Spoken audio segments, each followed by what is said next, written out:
Sit in and get with you, baby, tonight. I don't wanna love, I don't wanna fight. I don't wanna have to tell you all the things I know. I don't wanna stay, but I don't wanna go.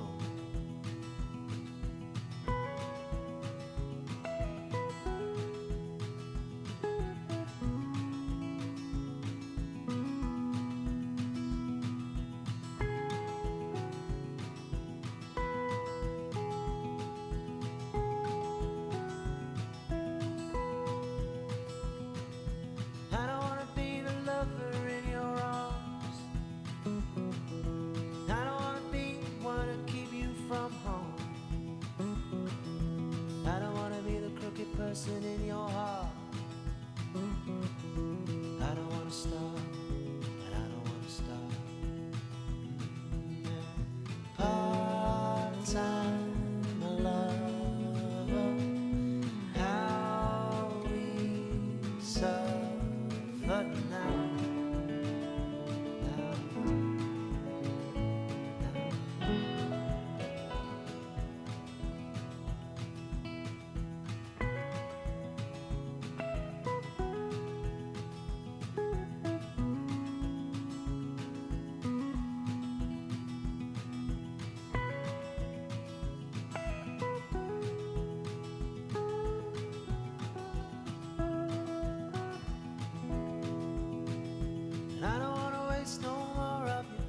Time.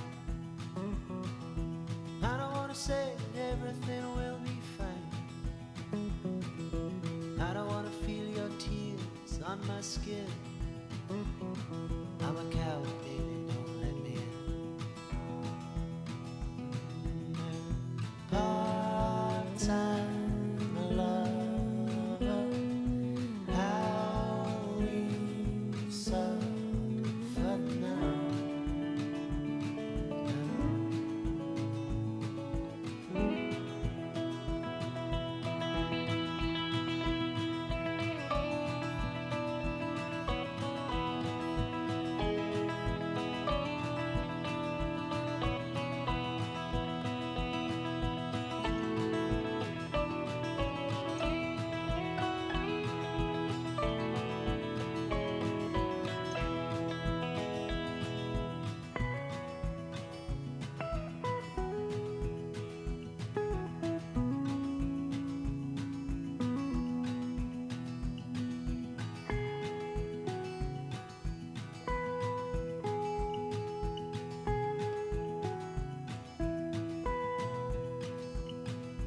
I don't wanna sit in again with you, baby, tonight. I don't wanna love, I don't wanna fight. I don't wanna have to tell you all the things I know. I don't wanna stay, but I don't wanna go.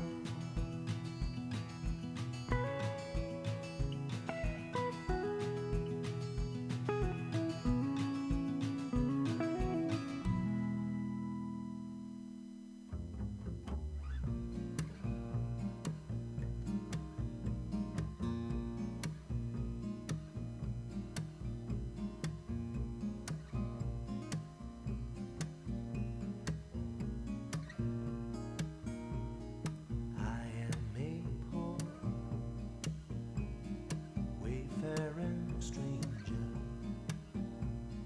traveling through this world of war.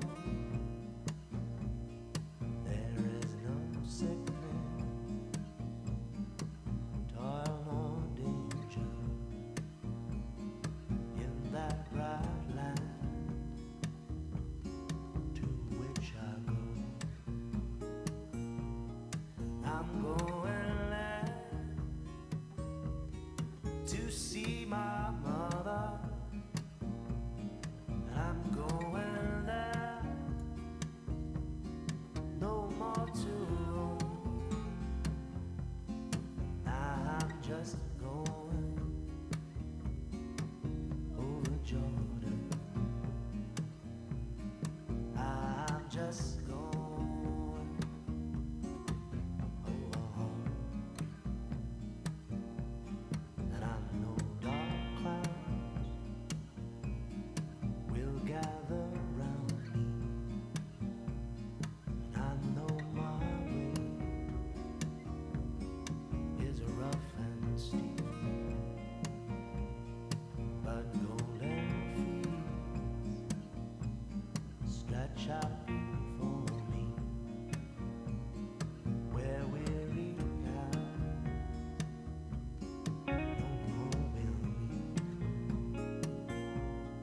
I'm going there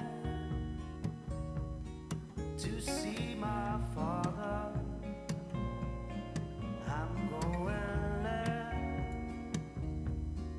no more to roam. I'm just going over Jordan. I'm just going.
hush, little darling, don't say a word.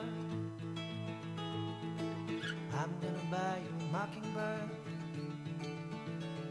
Say, darling, say. And if that mockingbird don't sing, I'm gonna buy you a diamond ring.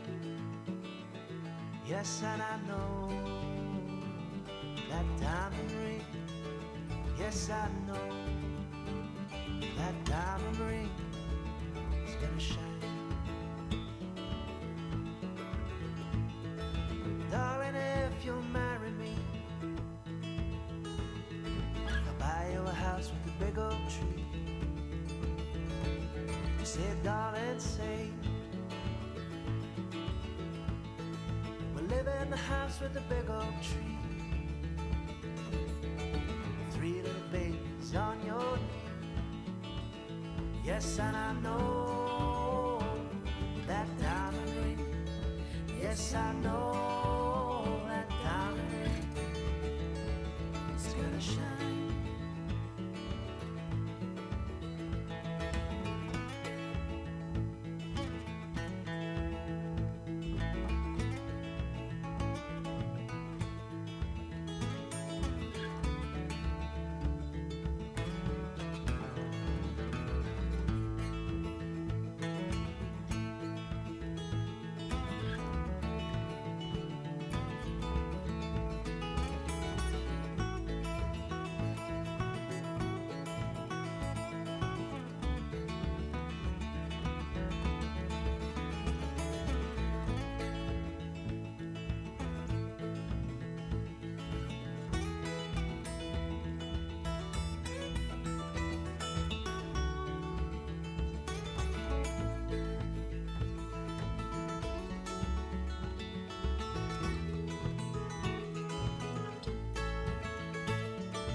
So hush, little darling, don't say a word.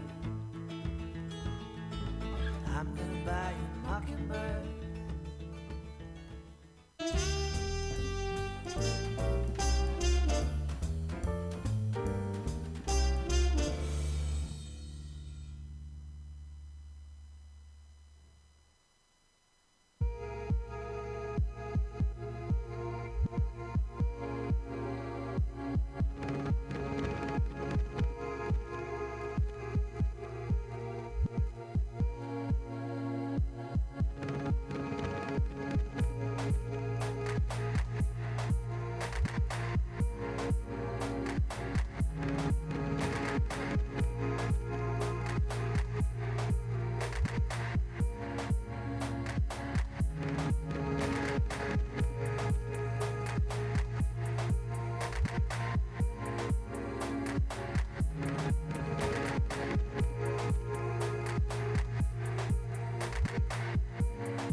Hello, this is Thumbs United. We are streaming content. I am streaming content for Live to Tape.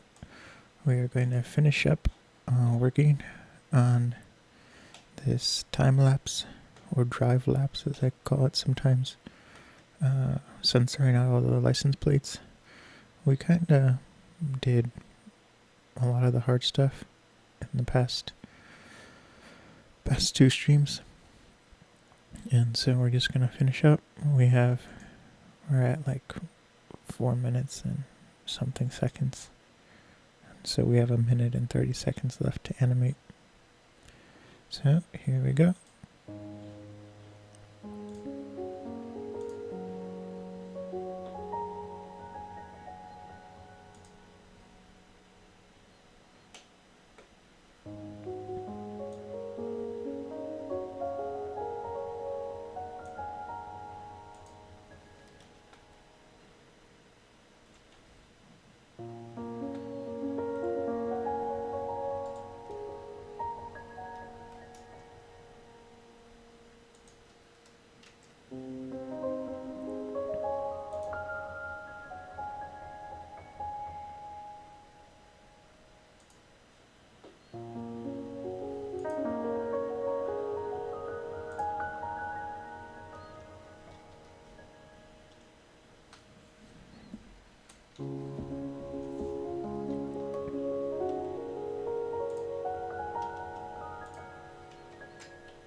Last night was a little rough. Luckily I finished the Mass Effect stream earlier. Sometimes I start those streams a little too late in the day. I think I'll start streaming it at 10 and it's 2 hours. Once I started at like 11 at night. So it went to like 1:30 or 2 in the morning.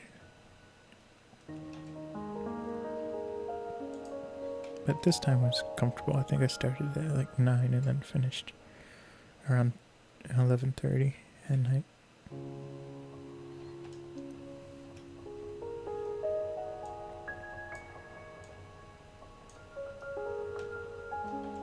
So that was good. So I'm gonna aim to start them at 8 or 9 at night.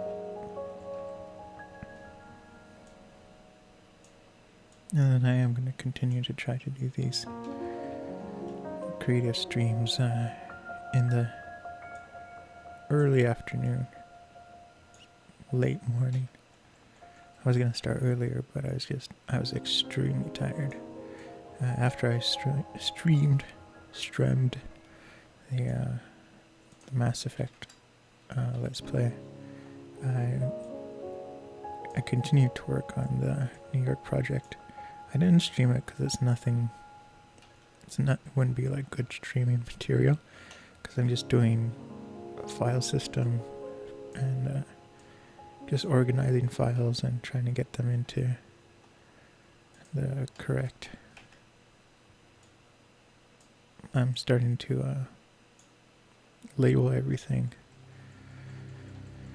and so the footage is sorted by what type of footage it is. So if it's 3D, if it's VR, if it's what is the word? If it's 2K or 4K resolution. So that's all sorted, and then it's further sorted by like what the subject material is.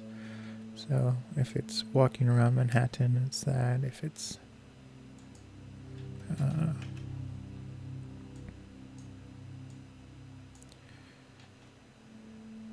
it's a drive lapse, that's, it's noted on the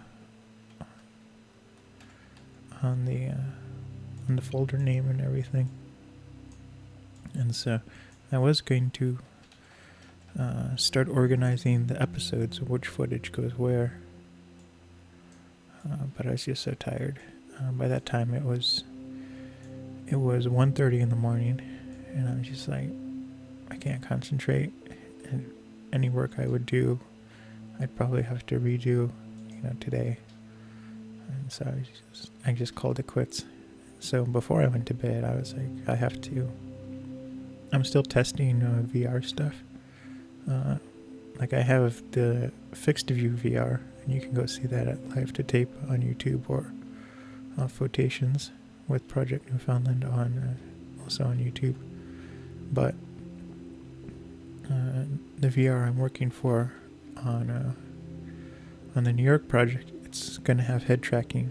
It's not 360 degrees, it's 180 degrees. So pretty much just straight in front. You can turn your head to the left or to the right. But the camera I used doesn't output in the 3D format, in the VR format. So I have to add the kind of spherical effect that makes the VR more immersive. And so I was testing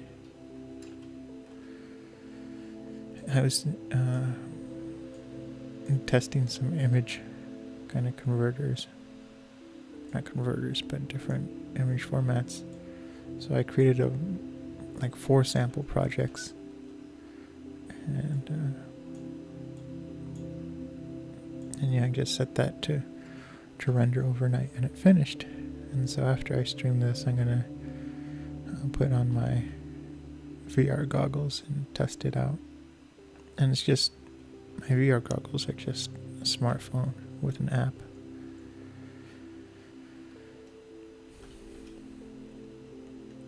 So I'm going to test it out.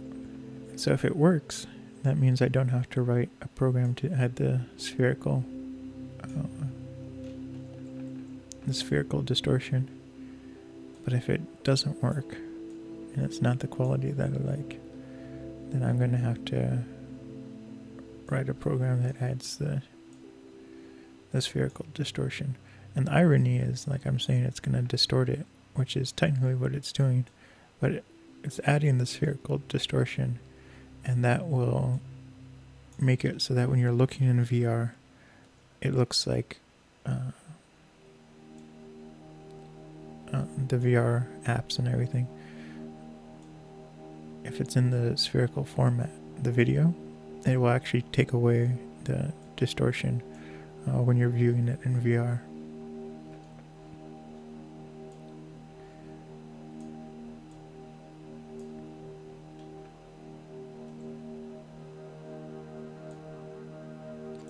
So I'm testing that. So fingers crossed, hopefully it works, because that will make it a lot easier to edit. And like I've done some image distortion programs, but doing a spherical distortion from a flat image is going to require a lot of testing.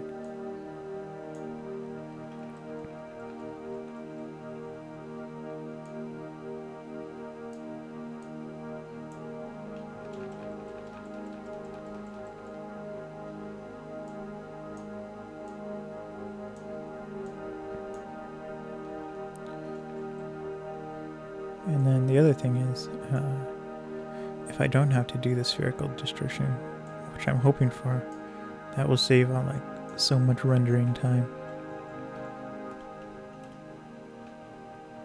And so that will be nice.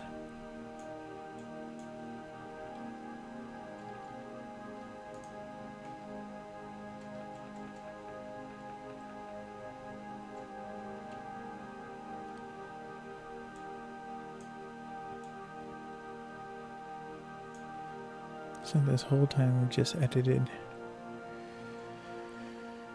like 30 seconds, which is faster than we did before. When I started this project, it took 2 hours to edit the first 4 seconds of the video. And that was just because the video was in a parking lot, and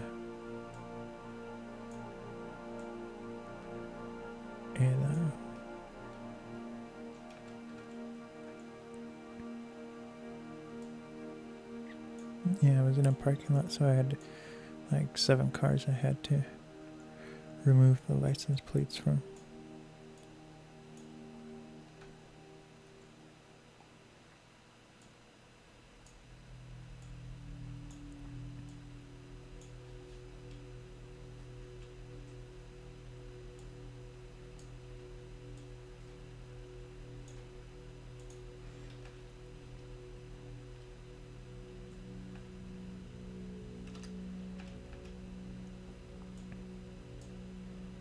And I'm still really sore from gardening and everything.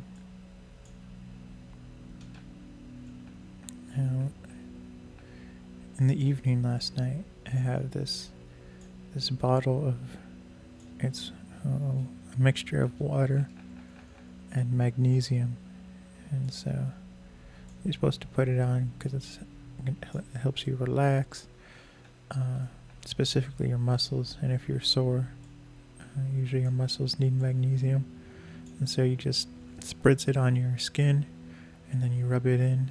And the instructions say, like, if your muscles really need it, when you put on the magnesium, you'll feel it kind of tingling. It's not like a painful tingle, it's just kind of almost feels like a little fizzing on your skin, but you can't see it like fizzing or anything. So when I first got it, I put it on and I was like, oh, I don't feel anything. But last night when I put it on, it was just like, oh, it's really fizzing, which is good, because I was like, I didn't quite believe it was what it said it was. I was like, maybe it's just water and they're like ripping us off, but now I know. And so I did feel more relaxed yesterday, but I was still extremely sore, and my back was just, it felt like I had pulled a muscle in my back. Like, that's how sore it was. The muscle wasn't pulled, it was just extremely sore, and just walking was painful.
And I am framing it larger than I normally would if this was a 2D video, but it's a 3D one, and so you'll see once I finish this file, I have to go and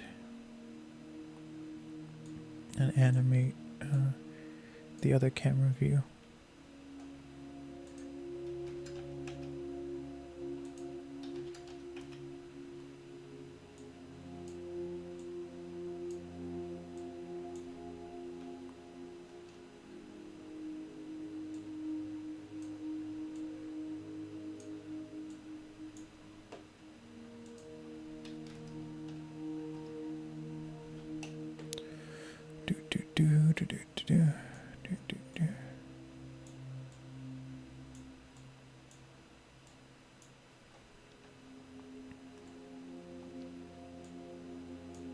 It was funny looking through all the footage for the New York project. It was like I've been taking videos and photos of New York for the past 4 years. Like, I would go there maybe 3 or 4 times a year, and that was because my sister went to college over there, so we'd visit for performances and everything. And sometimes we go around the city, sometimes we just stay in Long Island. And so I wasn't quite sure, all the footage I had, but because I kind of just, took the footage and saved it. But now looking at it all, it's just like, wow. Some of it is like, I'm not saying it's impressive, but it's just like, I was really happy with it. And then I was like, oh my goodness, I was like crazy tourist taking videos there, because there was this one trip where, well, I've been looking at the photographs so much more than the video, so it was funny seeing the video of some of the places where I took photographs, because I was like, oh, I have like actual video in addition to the photographs at the same locations, and so that was good. And then two, there was a lot of video that was in 3D.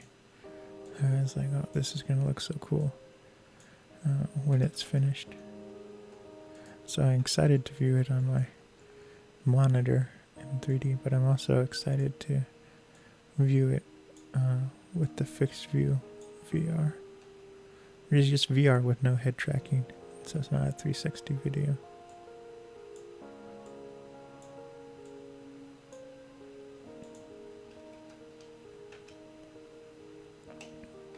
And so the reason why I release the 3D in that format is because it's really difficult right now to get a TV or a monitor. It's near impossible to get a monitor that is in 3D, but everyone has a cell phone, and so if you get like a $20 or a $5 VR kit for your cell phone, and like there are VR kits that are extremely affordable and good quality.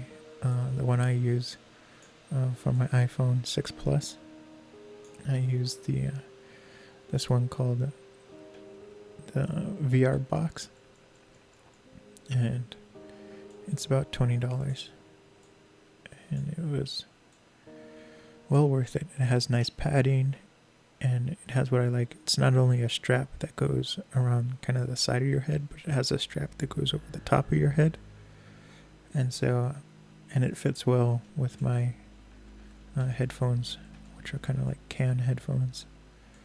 And so I just put my headphones on, I put the phone in it has a little cradle, and so I put the phone in the cradle, and then I watch either VR content or just regular videos in it. And so the reason why I put the 3D in the format for the VR, for cell phones VR, is because it's just more accessible. It's easier to set up than setting up a 3D TV or a 3D monitor, and it's cheaper because instead of buying a whole new TV or getting a 3D monitor, it's just, like I said, like a good one is $20, and they have some headsets like that are more expensive. Like Google Daydream is it's like $100, but like you can use it with cardboard as well, so you can get a kit for like $8. And I recently gave my sister it was her birthday, and so I gave her these clip-on VR glasses, and it just clips on your cell phone, and they fold out, so you can like store that in your pocket and everything. And it worked well with her cell phone, and she has the iPhone 6, which is just the regular size, smaller one. So I was worried it wouldn't work with smaller cell phones, but it did.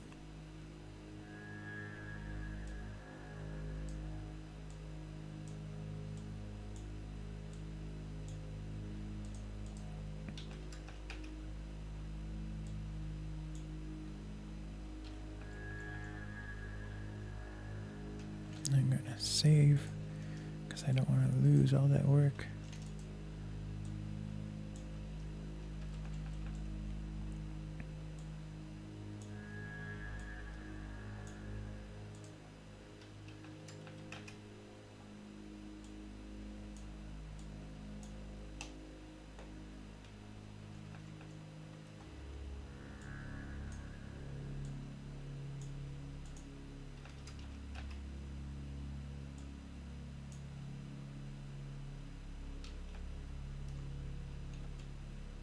So we're getting close to the end of this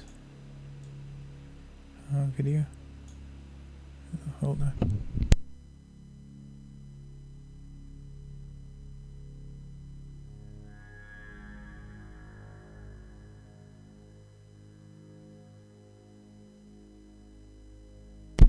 Okay, I was about to sneeze. I didn't want to sneeze into the microphone, but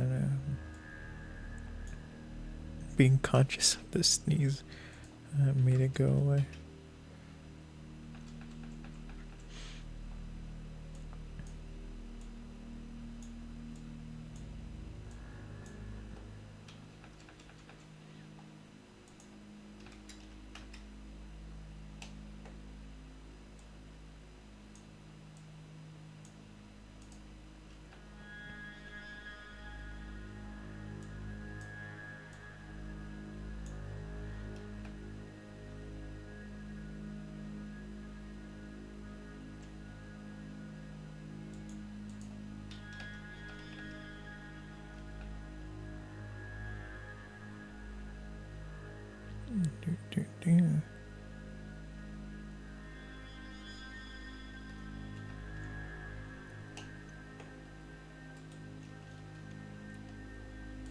So this is kind of the longest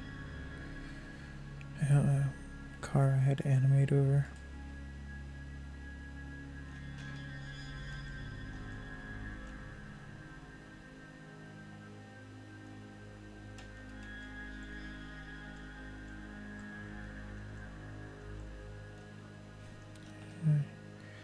Keyframed over the wrong section.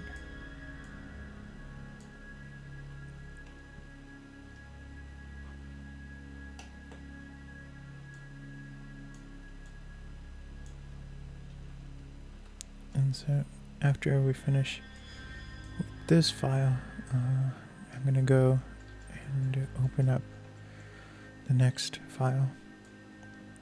And we're just going to be repositioning this animation for the right eye. So that's going to go much faster.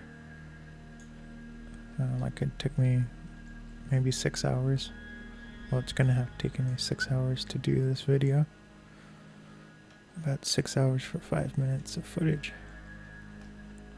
And that part might take 40 minutes. Just shifting everything. Might even take like 15 minutes. Depending on how fast I can work.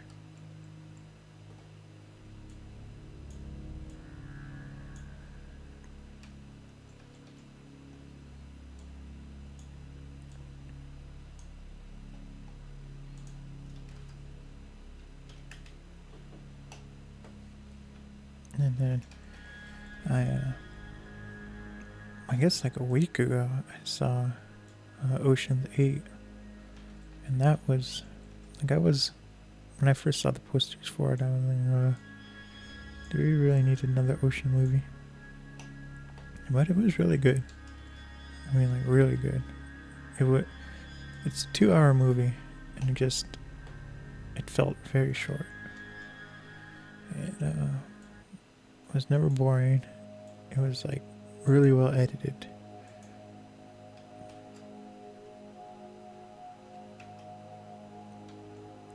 And it was kind of like the exact same format of the Ocean's movie, but it was like the original Ocean's movie, not Ocean's 12 or 13, which I didn't really like Ocean's 13. Ocean's 12 was okay.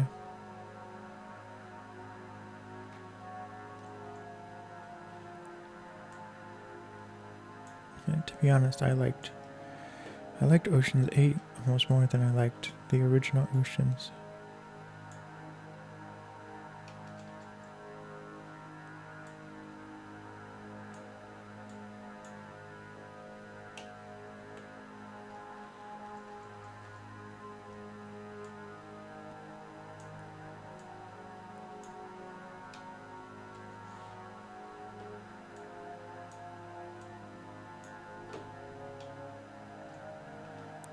So we're getting very close to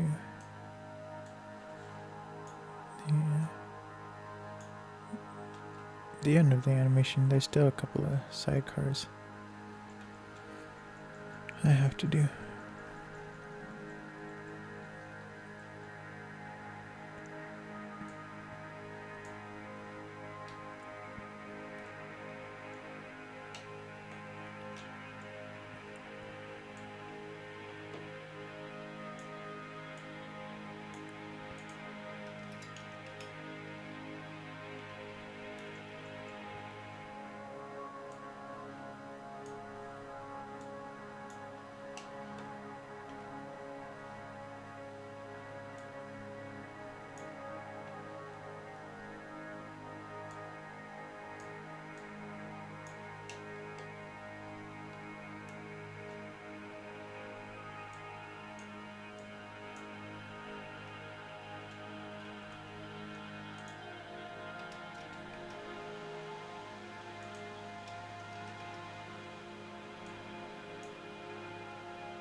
And so what this video is, and you can go to livestream.com, the link's in the chat, but this is time-lapse. Well, it's a video with kind of time-lapse photography technique applied to it. And so what I do is I animate the playback speed. So when I'm going across kind of not so scenic areas and landscapes, I speed up the video and I go to like 4 times the real time speed or 8 times the real time speed. But then once there is something interesting in the landscape, or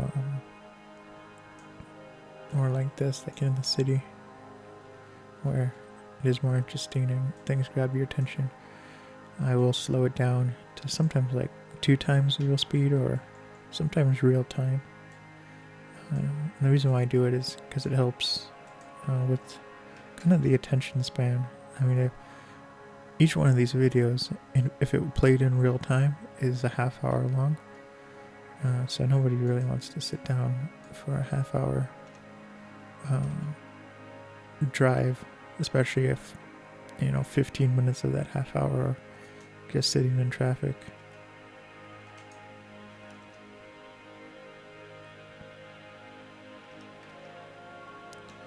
So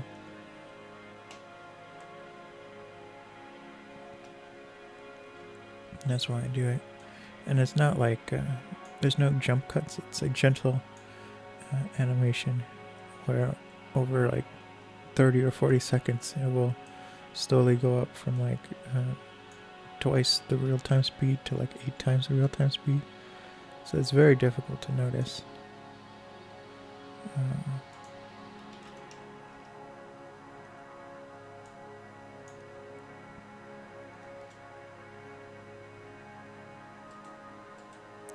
And we are done with, I think, the most complicated part. You just have to go back and do these sidecars.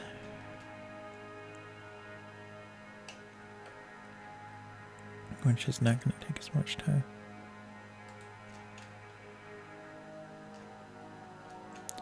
So I've been working on this for like a half hour already.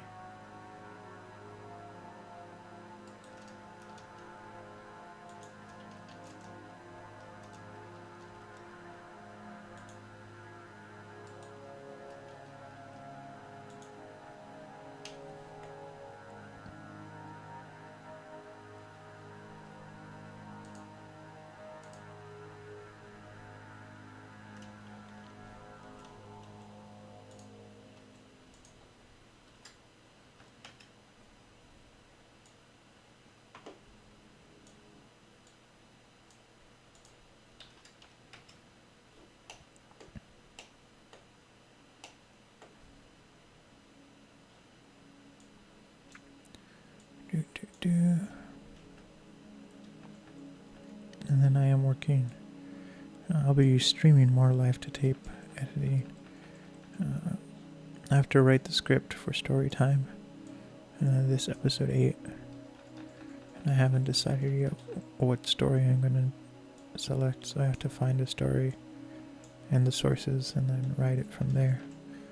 But that should take... It takes, like the story of Aladdin, that took a long time. Just writing the first part of the story of Aladdin, which is like a half-hour video, it took like 3 days. And each day I worked like 4 hours just writing. And then for part 2 it took 1 day. And then for finally part 3 it took again 1 day. So normally it takes 1 day of writing about 3 or 4 hours. And each one's about 5,000 to 7,000 words. And then Project Newfoundland, that one works out a little different. I edit the footage first, and then I do the animation for the photography and everything. And that one was shot like live to tape in 3D, and so I make sure that the 3D photos, they work, and because sometimes when you're shooting 3D, it's just there. Just kind of distortions that don't look good and kind of make your eyes uncomfortable. So I had to do a lot of testing and then remove the ones that kind of did that.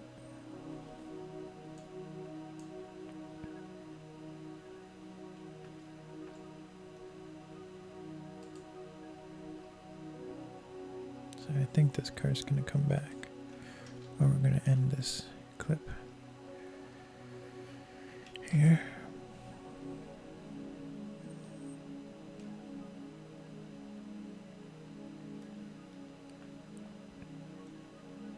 Yeah, so now I'm going to go back and we're going to do this Golf in the Volkswagen.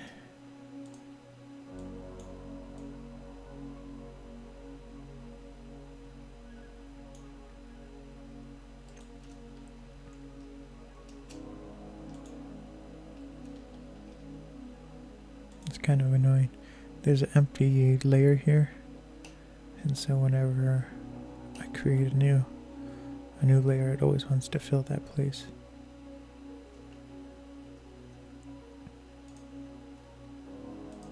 I mean, it's easy to fix, but still, I think you have to fix it every time.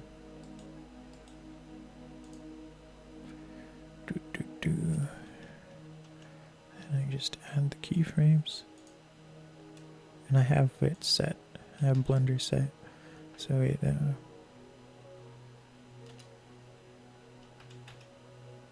every change I make to this transformation, it automatically keyframes. So that's why I don't have to go through and set the keyframe every time. It just records every change as a keyframe.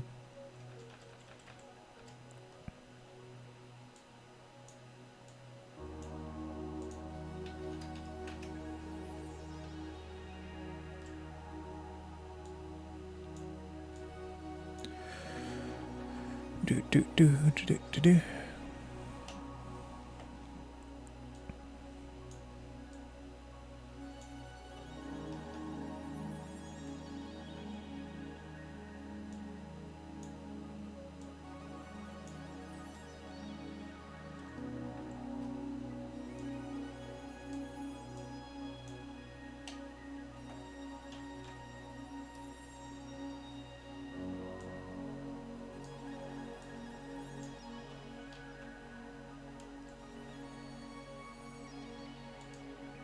That's not good. I have to extend this.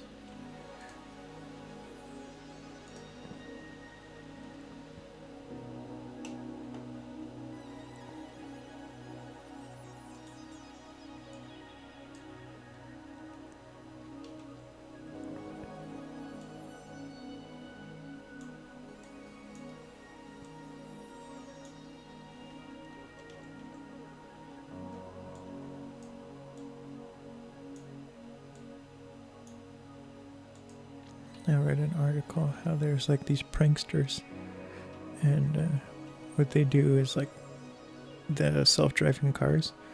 They have, image recognition, so they see you like this. It's difficult to see, but it's the speed limit and it says 30.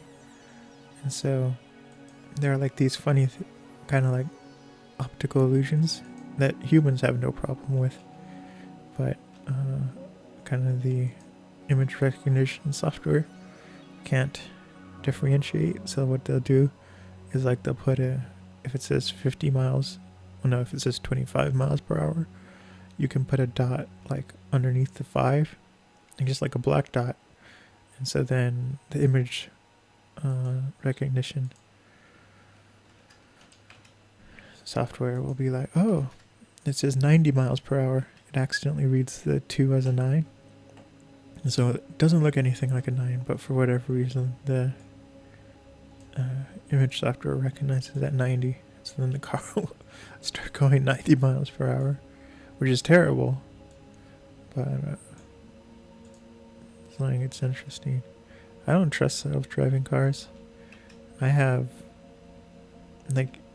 used to have these kind of nightmares, or they weren't like nightmares, like scary, but they were like stress dreams of I'm driving the car and then all of a sudden the brakes don't work and the throttle is just going full blast. So I used to have those dreams,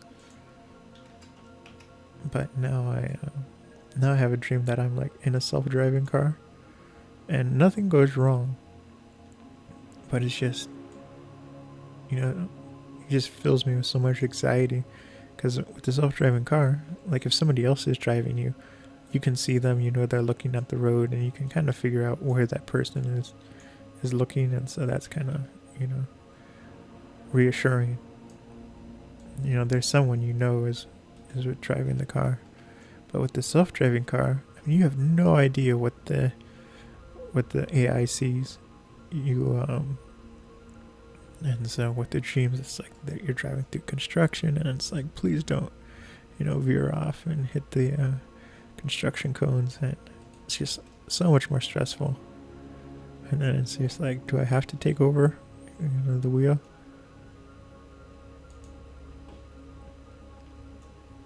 And everything. And so that part's kind of annoying.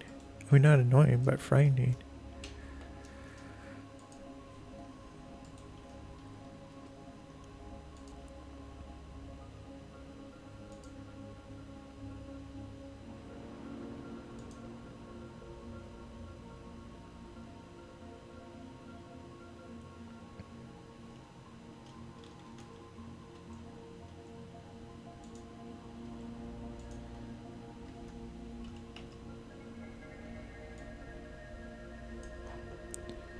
So this car I'm gonna do, we're gonna go flying past these other cars, and so you're not gonna be able to see their license plates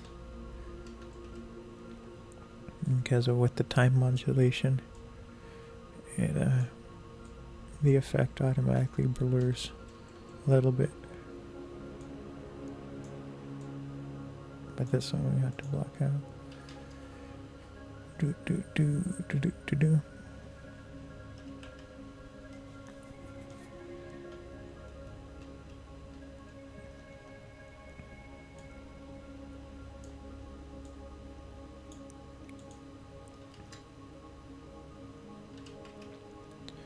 So the way this works is I render essentially like 3 times. So I take the 30-minute drive photography, and I do the animation, the time modulation, and that's when I animate the playback speed. And then once that's done, well, first to animate it, what I have to do is I have to animate it in 120 frames per second. And so the video was shot at 30 frames per second. So what I have to kind of work in the inverse. So I have to slow the video down to 0.4,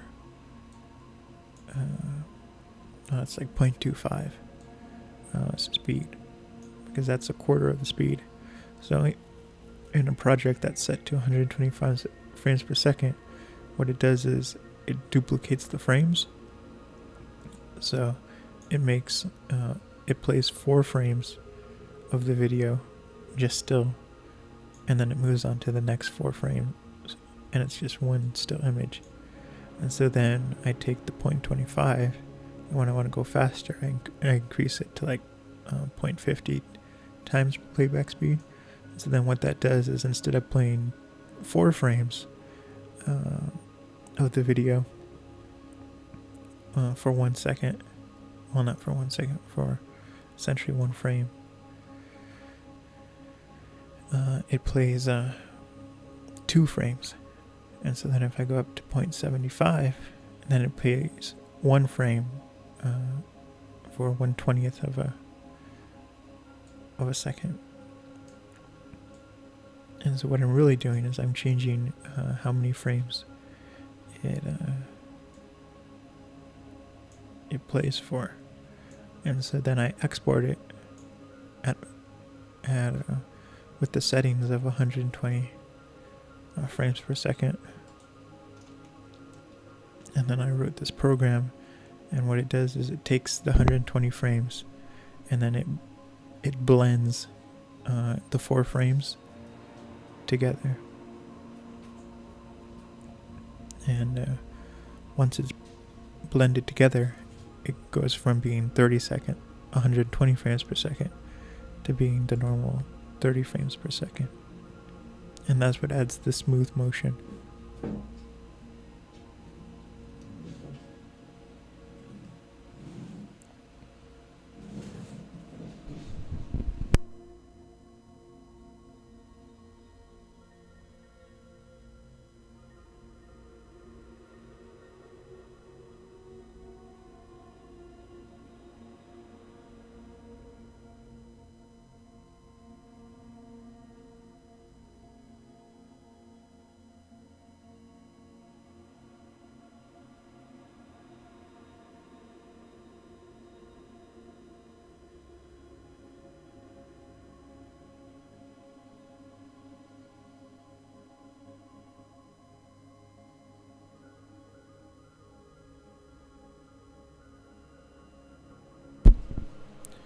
Okay, and so once I do the conversion from blending the frames into, and doing it from 120 frames to 30 frames, what that does is it adds the motion blur effect.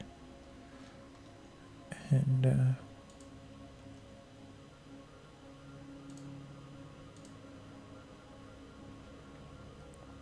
then I take that file, and which is this, and then I do the censoring.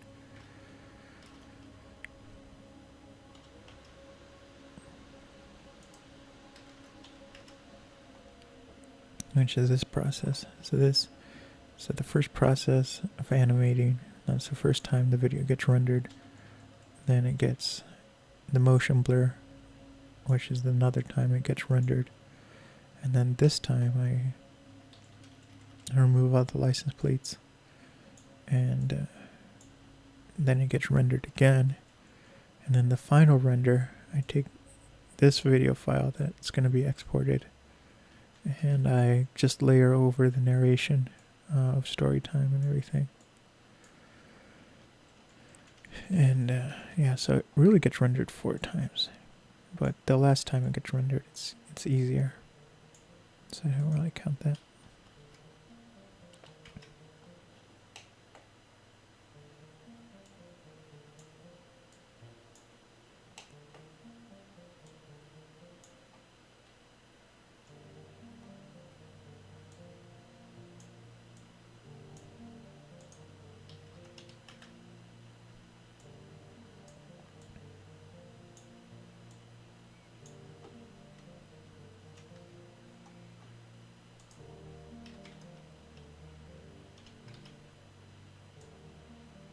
It's very difficult to see. And so you might be wondering, like, why is this so low quality? And what I do is I edit, my editing style is to do placeholder editing.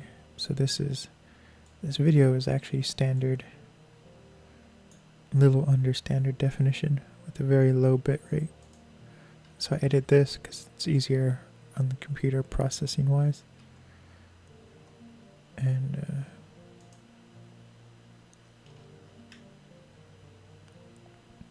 the other thing is it saves file space on the hard drives that I edit on. And so there's an exact copy of this video file at full resolution. And when I submit this to be rendered, the server will use the high definition file. And the HD file is pretty large. It's about 40 megabits per second, and that's 10 megabits higher than what Blu-ray is. So the quality is really high, but I don't have to worry about processing power or anything editing. I can do as many layers as I want. And then I know that when it gets, when the job gets to the server, which is just, it's not, I say server, but it's really just a Linux box. It's consumer grade hardware. And to be honest, it's really old consumer grade hardware. It's like kind of medium range technology from 2009, 2008.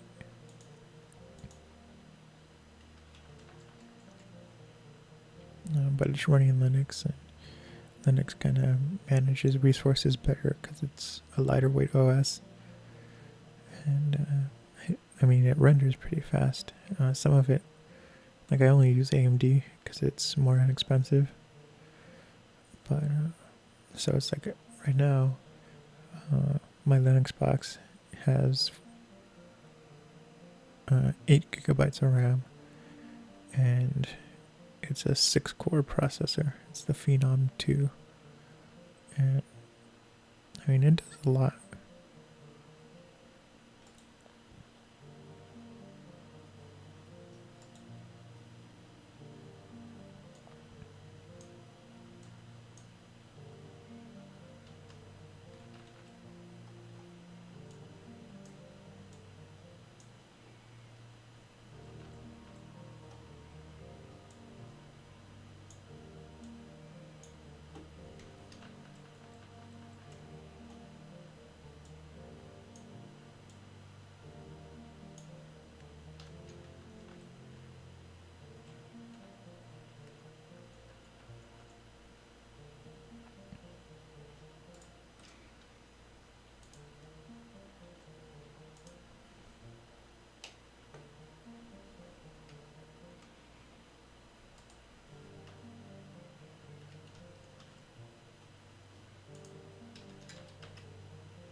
So after this, I do a little bit more animating, and then we're going to switch over to medium format film editing.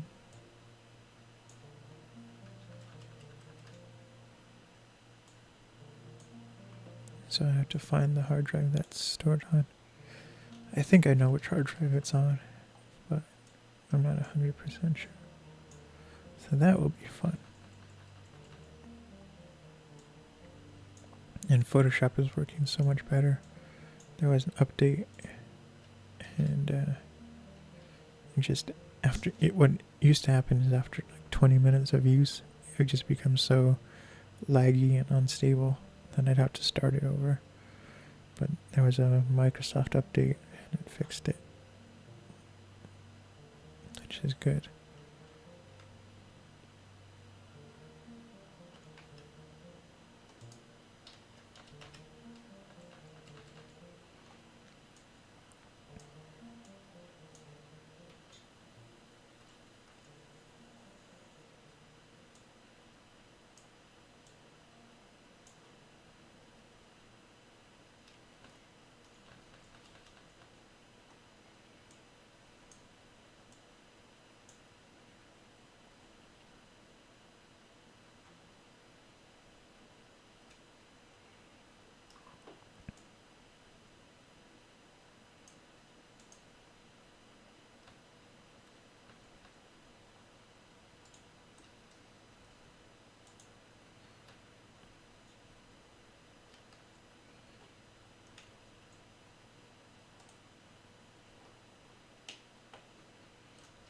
Do.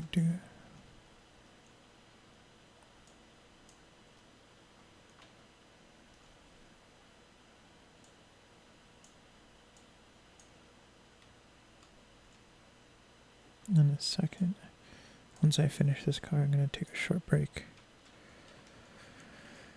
And then I'll be right back.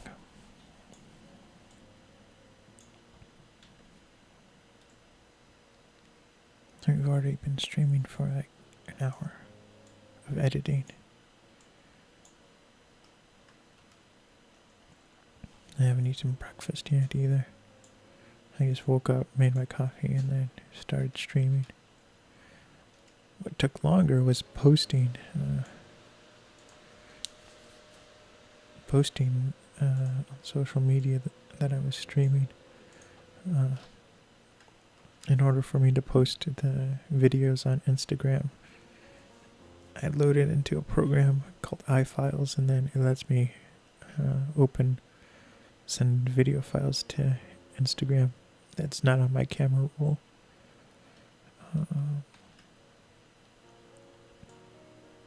But sometimes when I go to click on open file, it fails. It's like, and it's not the program's fault. It's the iPhone, for whatever reason. That prompt just kind of doesn't work. So I had to actually restart my phone, which took forever. And then it worked. And I'm always worried about tagging. So like I posted on the Thumbs United Instagram. But, tagging quotations is easy because it's easy to spell. It's all one word. But the live to tape Instagram is like a long complicated tag. So I'm always worried I'm going to accidentally tag the wrong person, but I tagged the right person.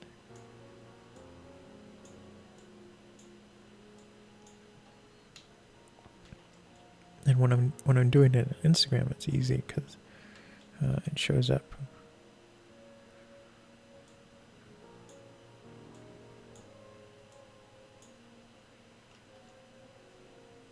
Okay, so we are done with that car. And then I'll be right back. And here's a slideshow of the medium format film. I'll be right back. It'll be like 2 minutes. Bye-bye.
Okay, I'm back. And we're getting close to being done with this.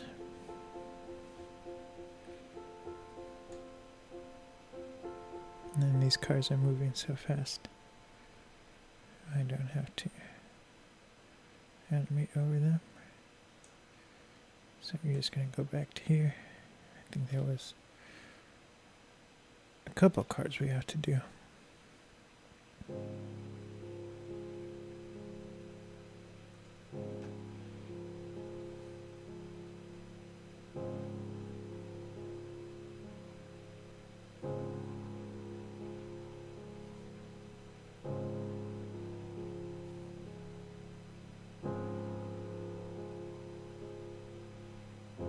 I think we have to do this Toyota. Yeah. I think it's the Yaris. They made it a little bit bigger. I had this really bad teacher. He was a science teacher. And I can tell you stories about him, but it was a big deal because the school sponsored him, kind of, if that's the right word, to come to America. He was from Germany, and he was like not an award-winning scientist, but he was a pretty good one. And like he would do the what we called main lesson, which is we'd have 3 or 4 weeks where we'd study like science, and then the next 4 weeks we would study like art history. And I was like, why is it working? I have to alpha over. And so we spent like a month, studying a certain subject. And so whenever it was time for his lessons, I was like, oh, because he gives the main lessons, but they're not very good. And then he would give like 30 pages of like technical documentation that we'd have to read and study, and then nobody would do good on the test because he'd give like 30 pages every day for a month. And then we had to make there were no textbooks, and what we do is, it was a Steiner school, so what we do is we make our own textbooks. So we take the day's lecture, and then we write it in our own words, and we add drawings and everything to it. And so by the end of the course, we have like a 40 to 50 page book with all the information in it, and then we take the test. And so then our grade is a combination of how well our made textbook is,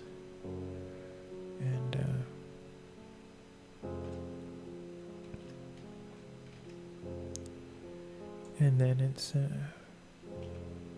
combination of the book and the test. And he would always give like such low grades. He'd be like, oh, you didn't include this, you didn't include that.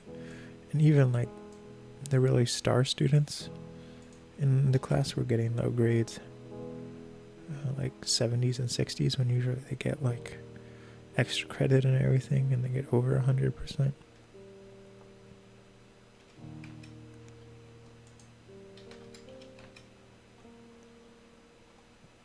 And so yeah, finally the teachers, like all the classes, all the students were complaining about him and saying, he's not teaching well, and he gives, like extensive amount of reading material that we just never cover in class. I don't know what I just did. What just happened?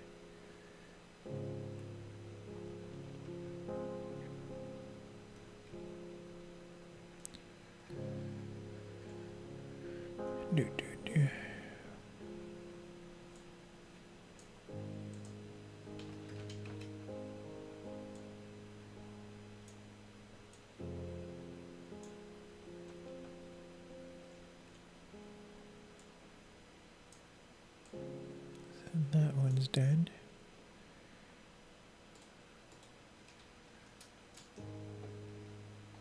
And then we're just gonna do this Volvo. And then I'm pretty sure we're gonna be done.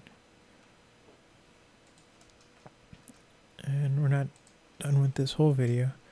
Again, it's a 3D video file, so we have to do the right eye. But it's gonna go a lot faster. I've been framing everything larger, so I don't have to reanimate as much. What I essentially do is I just animate over the animation. So I add another layer to the animation and then just kind of move it all over.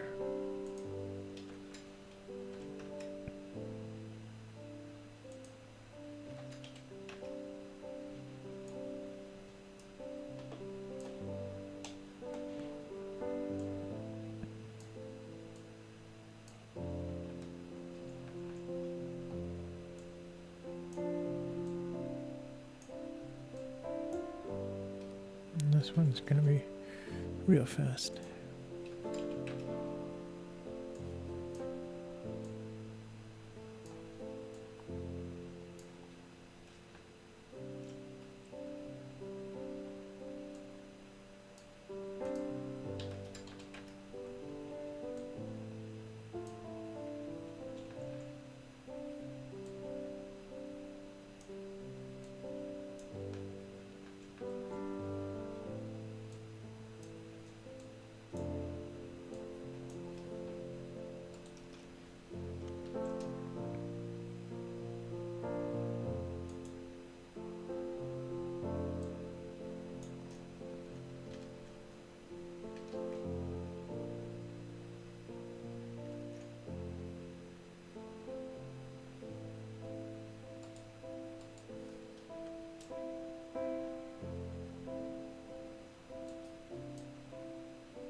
Okay, we're just gonna go through and make sure there's, again, going so fast, there's nothing you can see on those cars. So yeah, I'm gonna save it. I'm gonna go back here.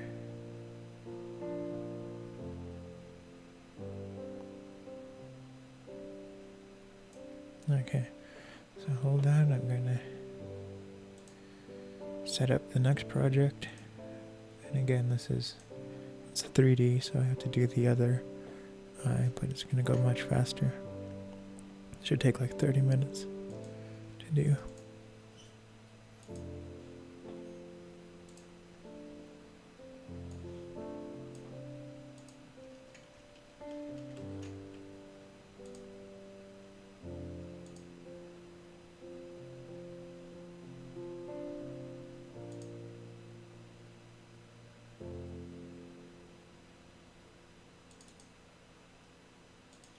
Oh, I got worried. I was like, ah.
Okay, I'm having technical difficulties,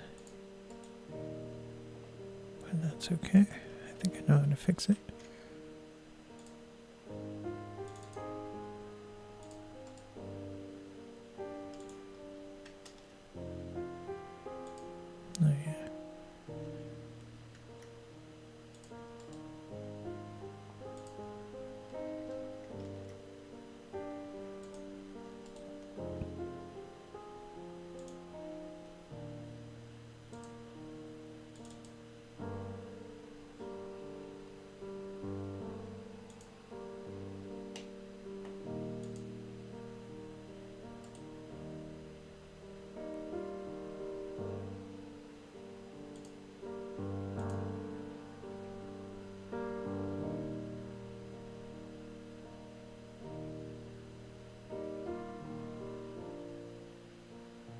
The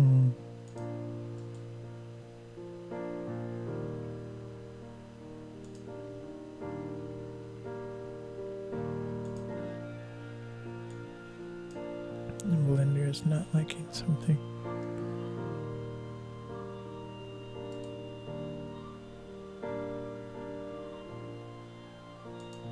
I ran into this problem before.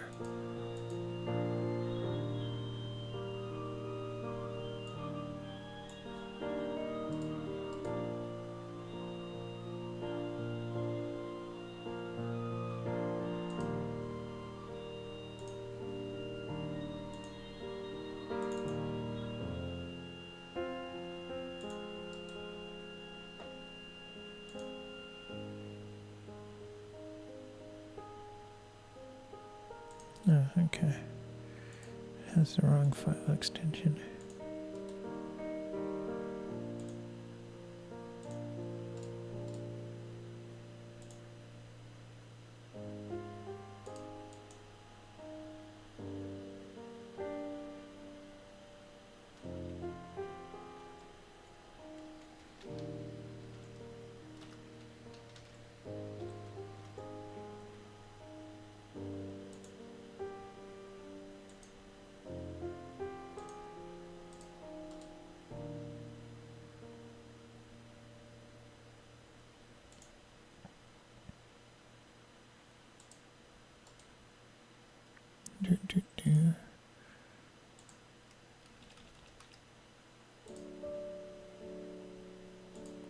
It's gonna take me a little bit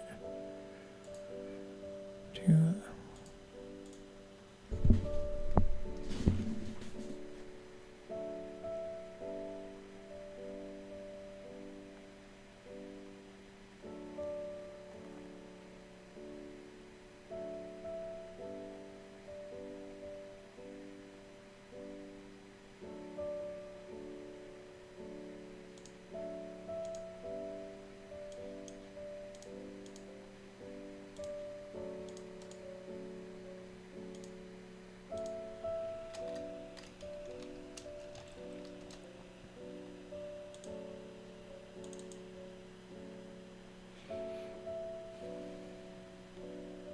okay. Phew. So I just have to remember to change that. It's supposed to be a .mov file, but it was a MP4, which means I have to just change the file name when it does the final render. Okay, so you can see I loaded. Let me get comfortable. I loaded the animations that we just did, but this is for the right eye, the right camera, and you can see how everything's slightly changed, but because I animated everything slightly bigger, there's not much of a change we have to do. So all these are going to go really quick. So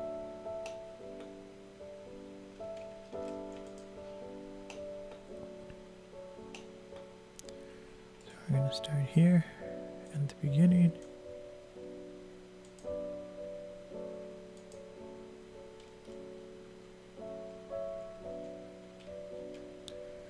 And like I said, this might take only a half hour, hopefully.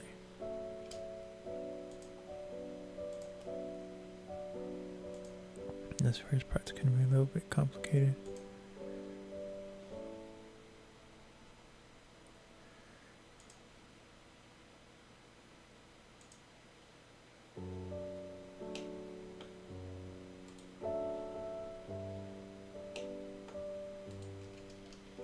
I already forgot.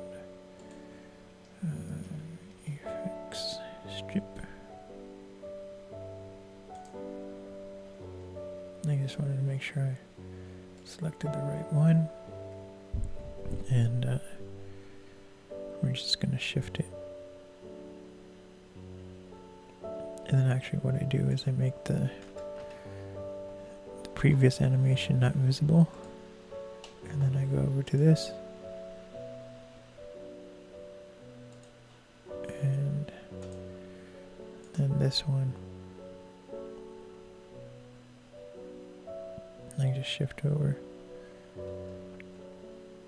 So, and I don't have to do any keyframes. It's just a static move. So that's this one. So what I do is, you really want to go to where it's the smallest, which doesn't apply to this. I just shift it over. So that one's done. That's all I had to do. See, it works.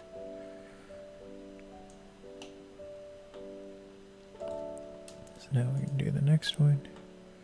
And I make it the actual animated, make it invisible. And then I go to this one. And kind of the same process of alpha over. And then we just start animating over it.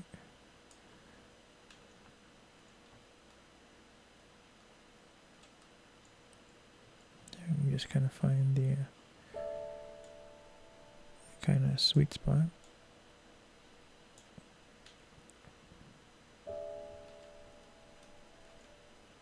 So that one's done. Now we'll go to the next one. So you can see why it's so much faster.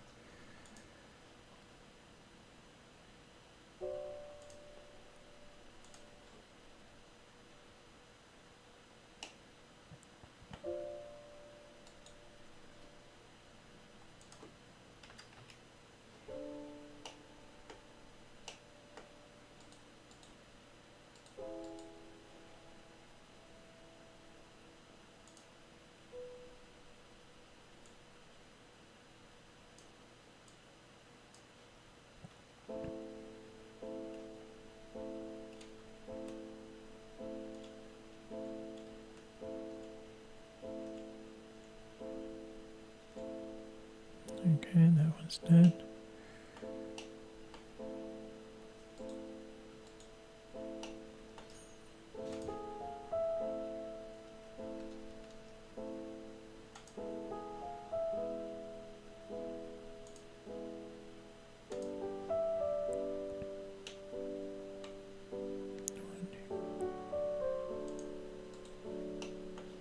Now make it invisible. And let's see what this one is. So that's this one.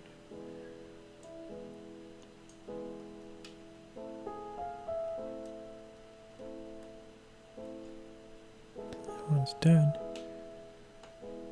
1, 2, 3, 4, 5. This is the last one for the second. So originally animating this part, when we did it for the left eye, it took 2 hours to do these first 5 seconds. Now it's considerably less.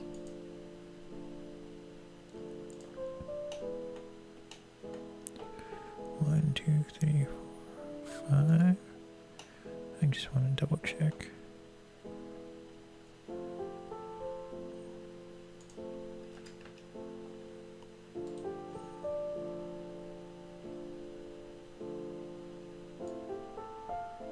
That's that one.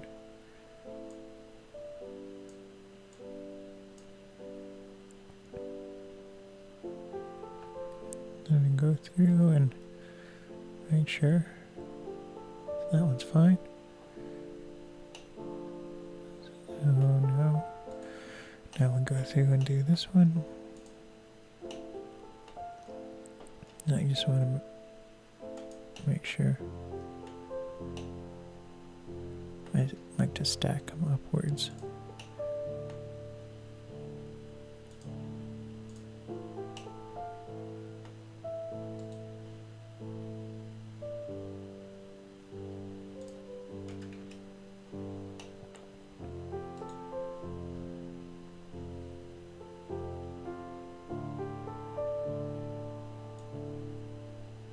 Whoa, getting crazy with this.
And then I make it invisible.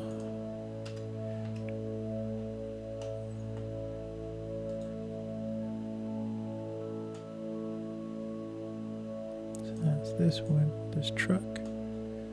And that's it.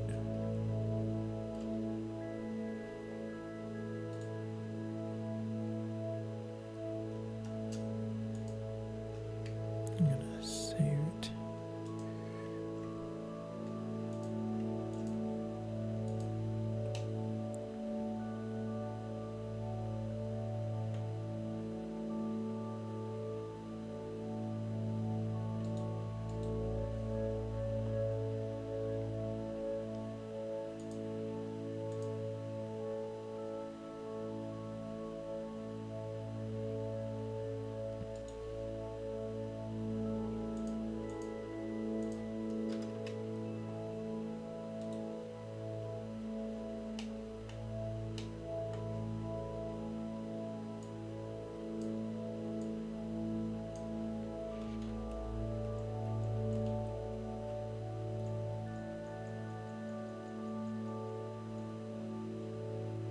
So yeah, like I said, it took us really an hour and a half, 2 hours to do this first 5 seconds, first 4 seconds. We finished it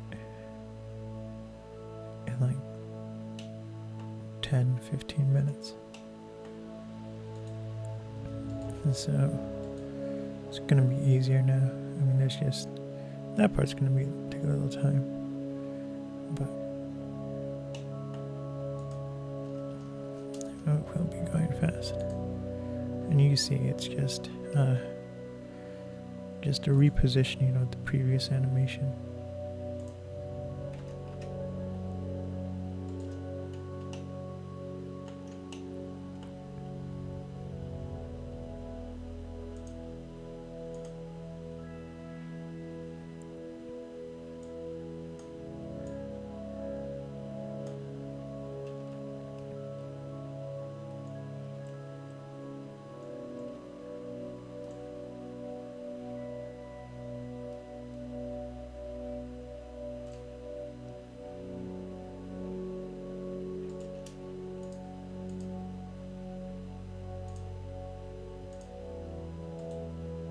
So we're doing pretty good.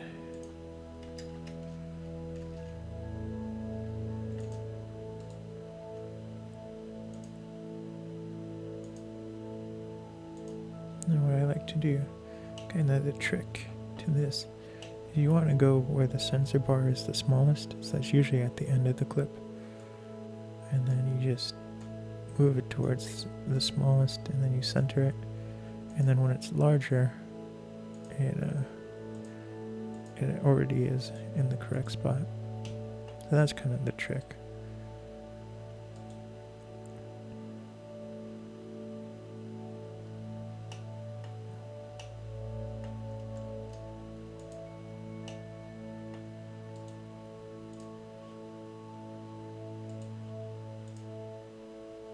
And I'll show you in a second. This is why I make the bottom layer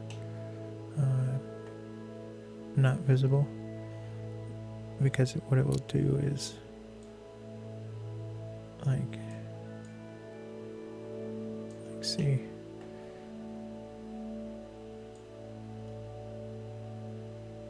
oh my goodness,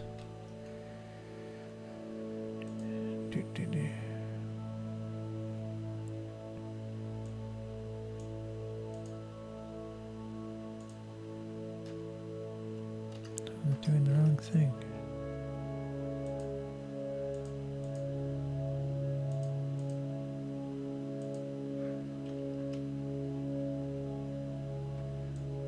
Okay. So see, if I don't make the bottom layer not transparent, this is the top layer, but it thinks I still want to show the bottom layer, which I don't. So I'm going to go and make that not visible, and then I move this into the correct position. I said, you want to go to where it's the smallest, which is right there. And then you frame that correctly, and then kind of when it's larger, everything is framed where it's supposed to be. Do do do.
Okay, so we already edited the first minute.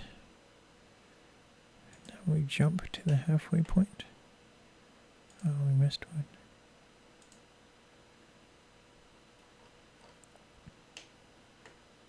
Yeah, it's still the halfway point. And we continue doing this.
I'm just finding where it's the smallest point. And the reason why I don't censor out the trucks is because their license plates are always so difficult to read that I don't need to. I don't know why that is.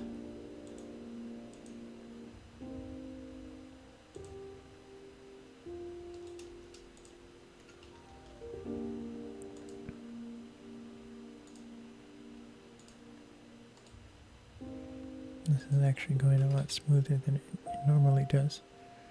Sometimes I have to kind of reanimate a little bit, but not this time.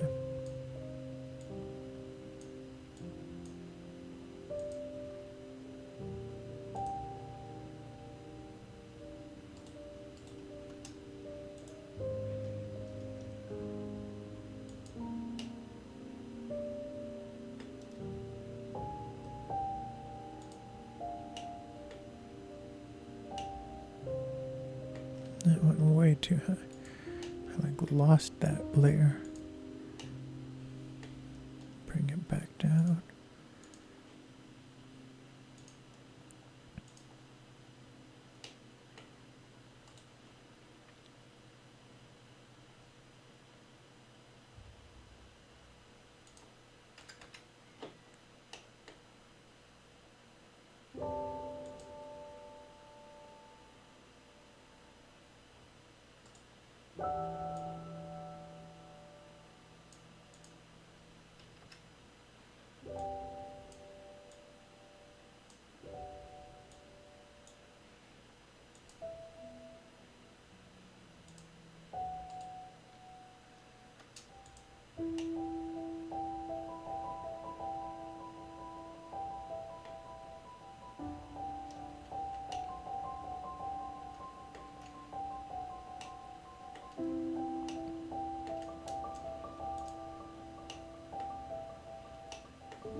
I didn't see if it put the layer down, that's why I was checking.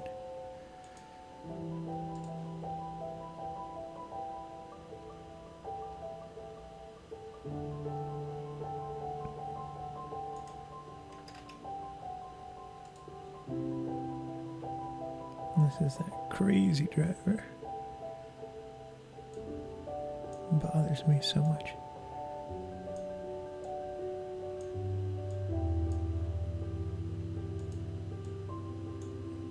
It bothers me mainly because like every time I'm in the car, either with somebody else or I'm driving, there's always like 3 or 4 people now that just do something absolutely ridiculous and like endangers everyone. And it's just like they should not be driving. I wish there was like a button in the car and it automatically sends like the video of what they're doing and their license plate, and they get their license revoked. Okay, so we're over halfway done. Got like a third. And I mean, it looks like a lot of work was down to do, but it's not. I think it's only been like 15 minutes of working on this part.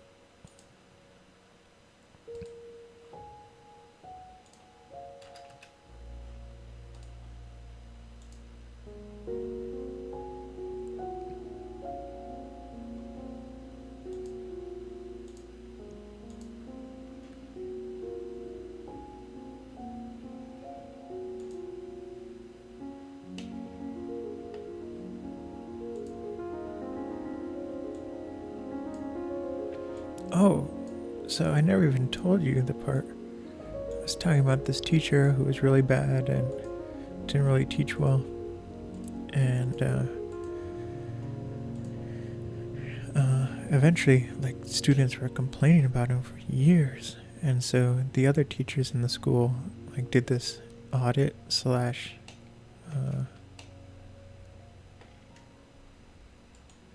like, they came to supervise his teaching. And they kind of realized, like, oh, this teacher is everything the students were saying. And they kind of looked at the grades that the students were getting. And like I said, like the star students who always used to get like 100% or extra credit and everything, they weren't doing well and not passing well. And so first they put him on suspension, and then he either fired or quit. But he loved his Yaris. And so it was funny because we had this trip where we went to Maine to study sea life and biology. And we were camping there on these kind of, not potholes, but in mud flaps kind of along the shore. And this Yaris drives through the campground. And this guy, the teacher, goes out and he taps on the window and he's like, oh, nice car. I like the Yaris. And it's like,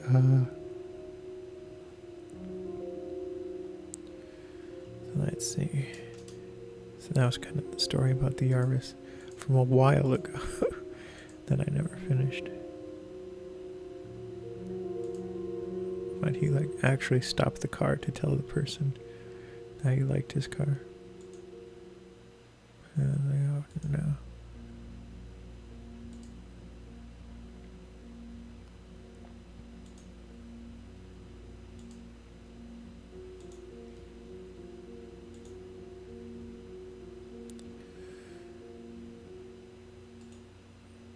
I'm just gonna make sure I made it not visible at the bottom layer, and then we get it to the right position, and it's working.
easy.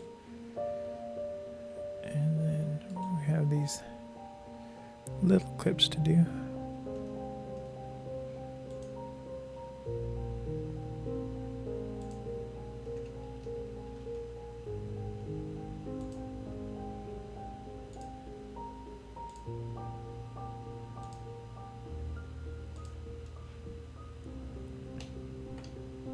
And it's these cars.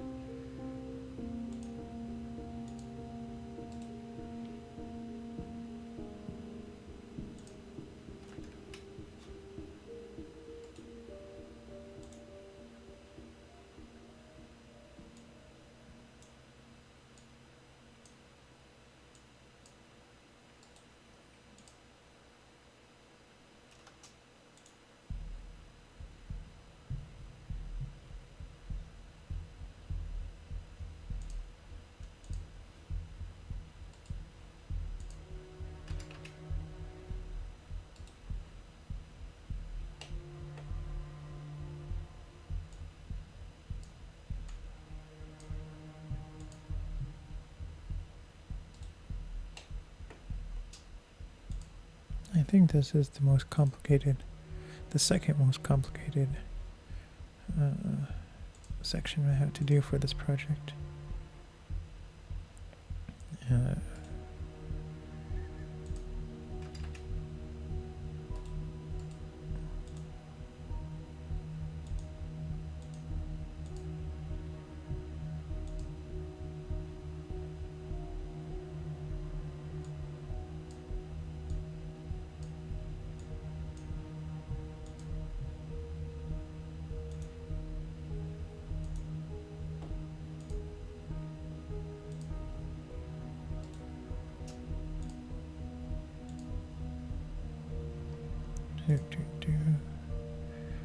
Alpha over.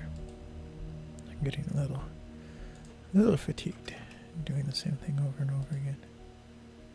But we're almost done. It's 5 minutes and we're at 4 minutes and 4 seconds. And like I said, this section is, I think, the densest thing I have to do.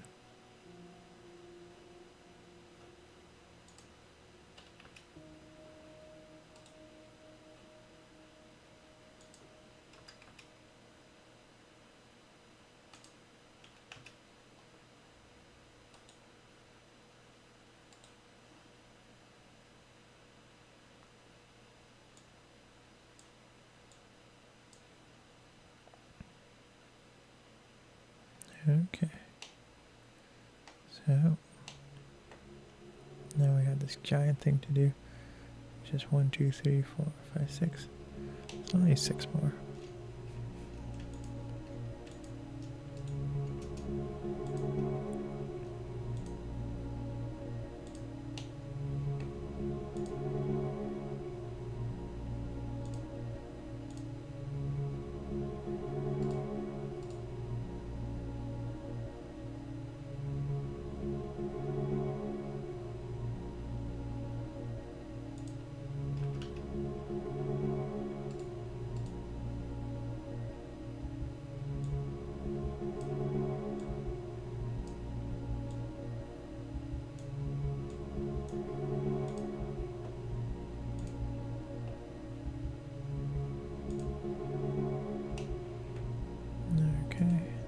This.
Do, do, do, do, do.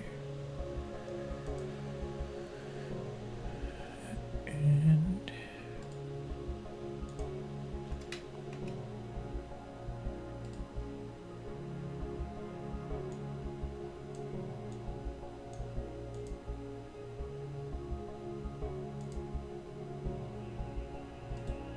so just 2 more.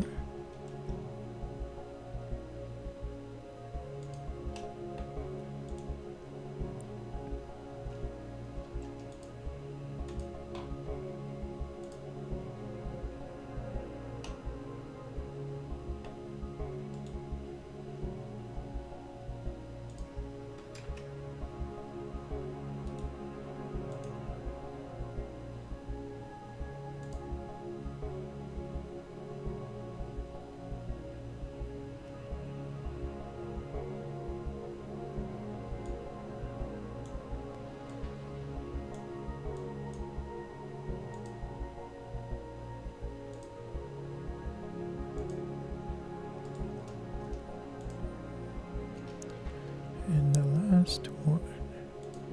So after this, I'm gonna take a short break, and then I'm gonna set up the hard drive for the medium format film editing, and that's for quotations. And yeah, we're just gonna start removing dust and things like that.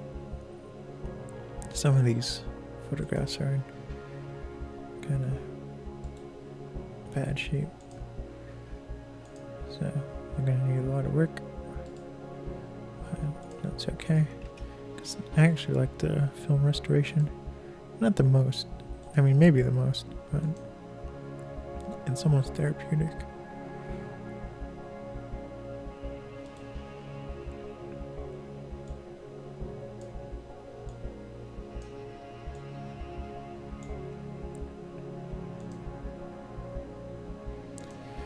Okay, so it's done. I'm gonna save it, and I'll be setting that stuff up, so I'll be right back.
Okay, I'm back. And here's what we're working with. Yeah, I told this story. But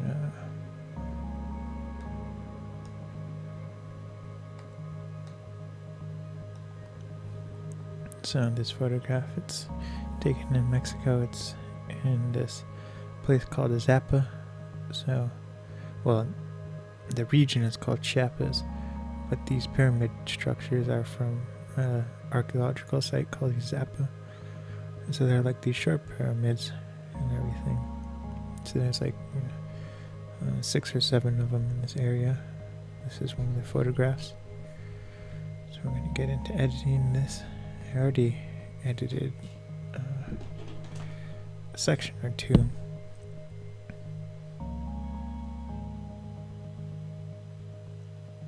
So we're gonna complete this photograph. I've edited like 3 photographs from this Mexico collection. So I'm just gonna find where I left off.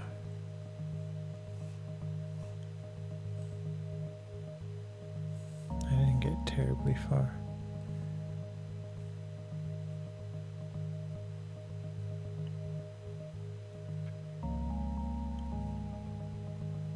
And these photographs are in kind of bad condition in terms of contrast and everything. I told the story before, but the lab where I developed it, they had this kind of accident with the chemicals that we use to develop, and so that's why these photographs came out really murky and not high contrast. It's because the chemicals were mixed incorrectly. So I mean, there are ways to fix it, both analog and digitally.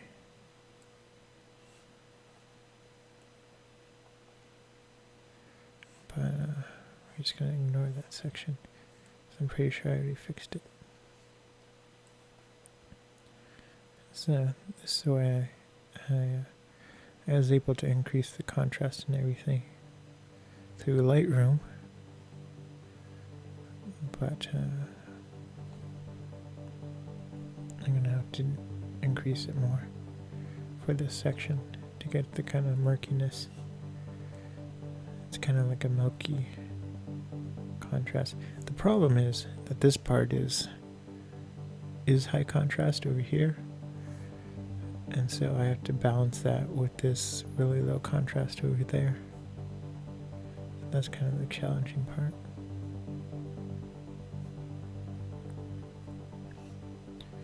So this was a trip I did in 2010.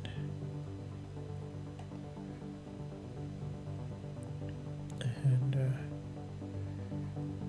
was a little scary it was a family vacation.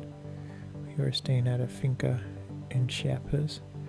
And Chiapas is this section of Mexico that's right on the border of the most southern tip of Mexico, bordering Honduras and Guatemala. And so we were staying at this finca. A finca is a coffee plantation where they grow coffee and then they roast it and ship it out to the rest of the world. The place we stayed at was called Argovia, and it was really nice. It had really good coffee. I'm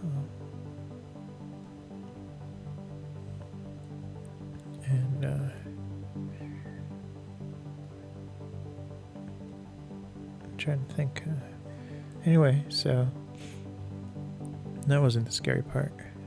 The kind of scary part was I was doing research on the place on the flight there. Like all the trips and everything that was set up already. But then I was like reading all these just Wikipedia articles about Chiapas and stuff, and it was talking about how there's some like, not gang wars, but there's some like some gangs there and stuff, and I was like, oh no, this is exactly where we're going, up high in the mountains, in kind of a secluded place in Mexico. And yeah, so that was a little worrying. So we flew there and we landed at like 1 in the morning, and the finca actually sent because it's like part resort, part finca, so they actually sent a shuttle to come pick us up. And there was about, let's see, there were four or six, and so there's about 12 of us, and they sent a van and stuff. And so we're driving in the middle of the night, and we're going up from the airport up the mountain. It's about an hour drive, and then the police pull us over.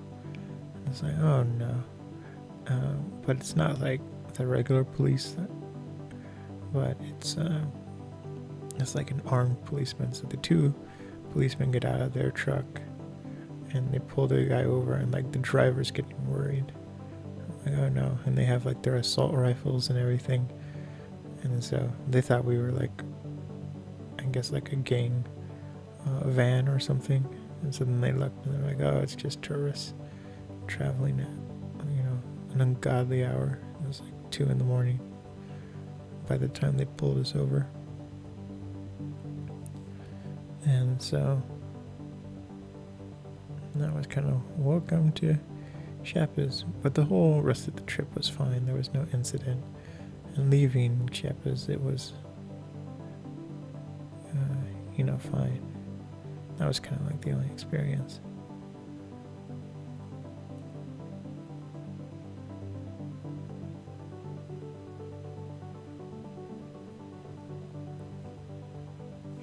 And so this is this photograph is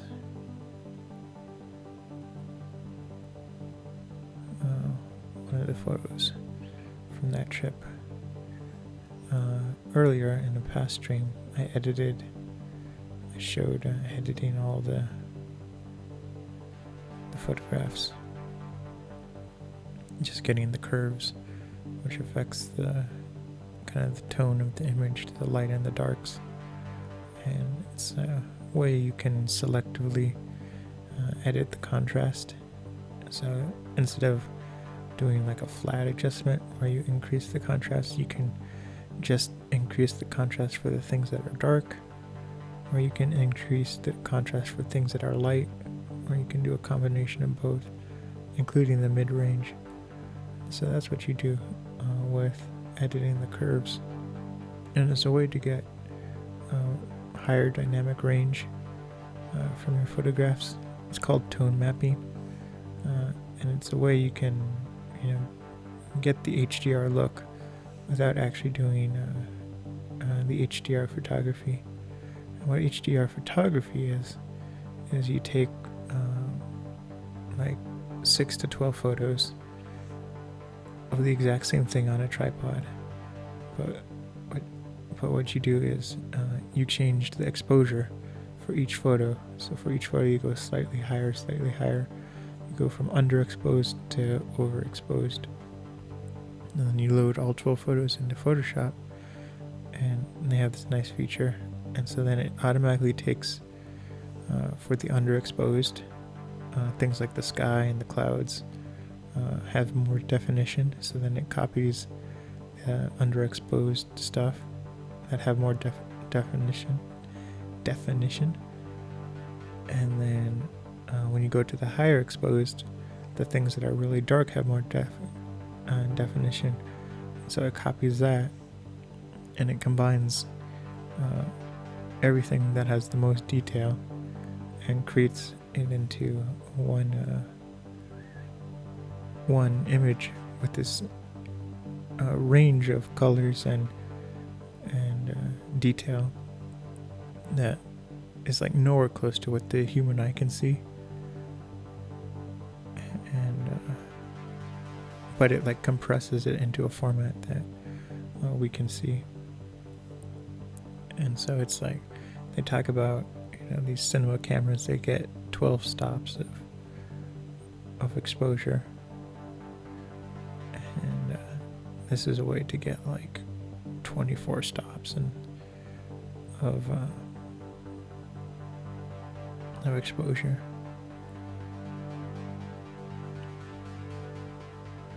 And so if you look for like HDR photographs, they're like really surreal looking, just really vibrant. And it's almost like difficult to process. So that's how you do an HDR photograph. But with the tone mapping, you can get a similar effect by only taking one photograph. So I prefer the tone mapping. It's because a lot of the photographs I don't take a tripod with me. Almost everything I do handheld. And I do it relatively fast. Like we were only in this section for about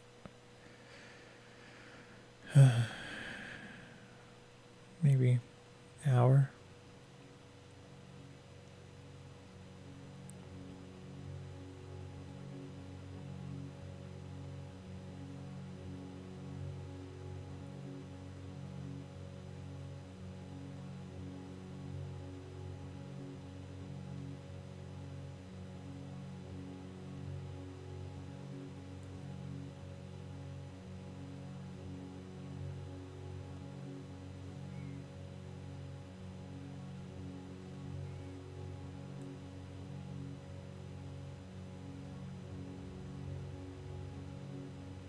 Okay, so I guess I lied.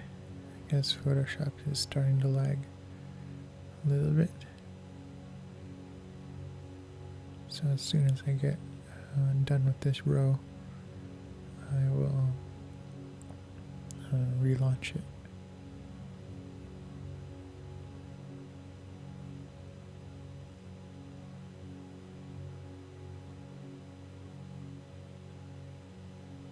I think it has to do with my graphics card being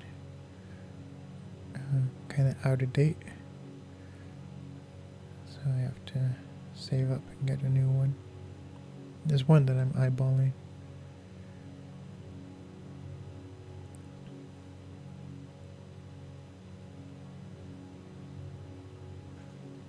Okay, hold on.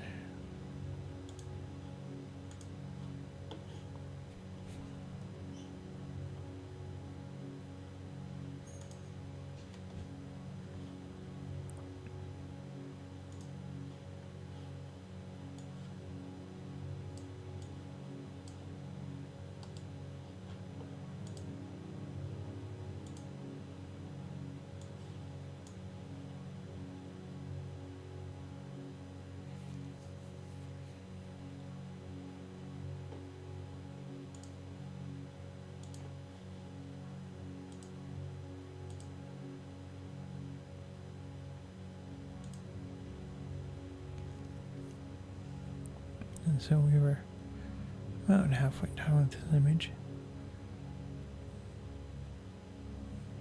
I guess 2/3 of the way done.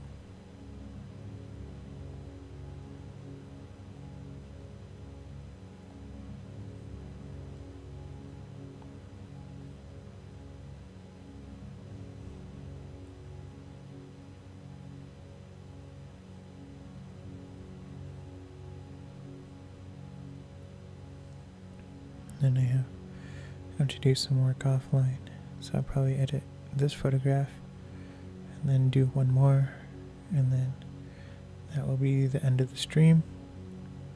But I will be doing another stream today, another creative stream around probably from I'm going to start between 9 and 10, and we're going to start editing the New York project.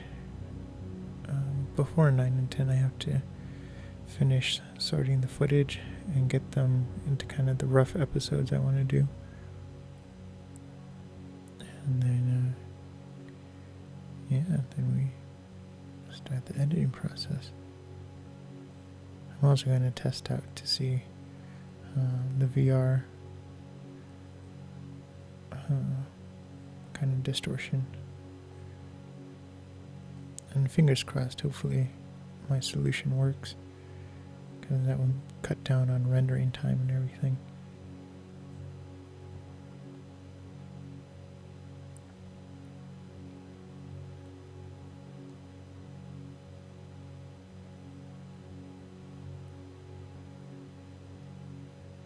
So the VR is, for this project, is going to be head tracking. There's going to be some video projects that are not head tracking. It's going to be fixed view for the VR. But there's going to be some head tracking, but it's not going to be a 360 video. It's going to be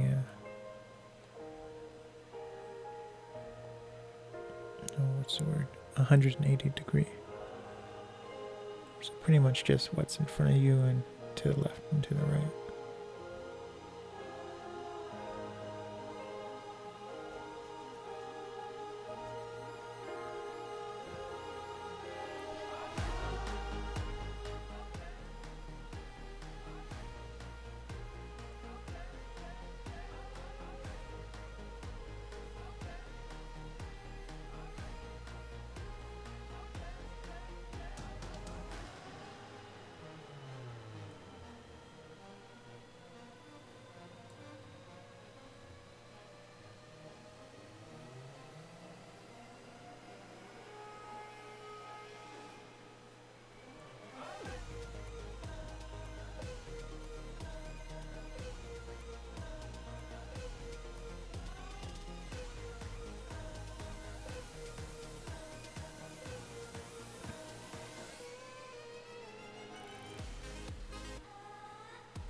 So this image is going a little bit faster.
Okay, so we have one more row to do, and then I'll go across the bottom.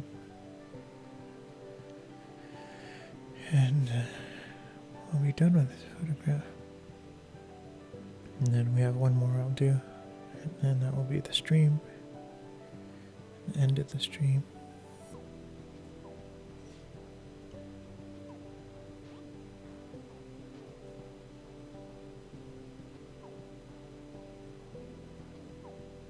I might have to restart Photoshop one more time. It's already starting to get a little laggy.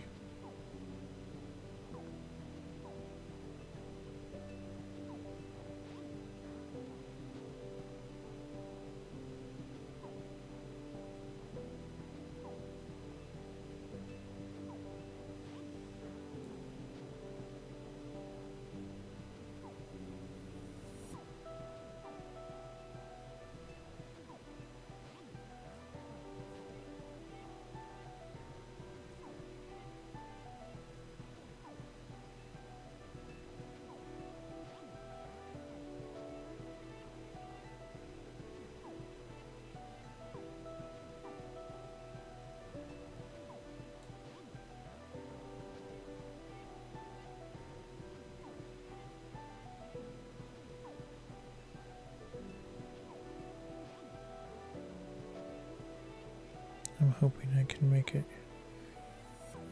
across this photo without having to restart.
And just moving slower so it has a chance to catch up.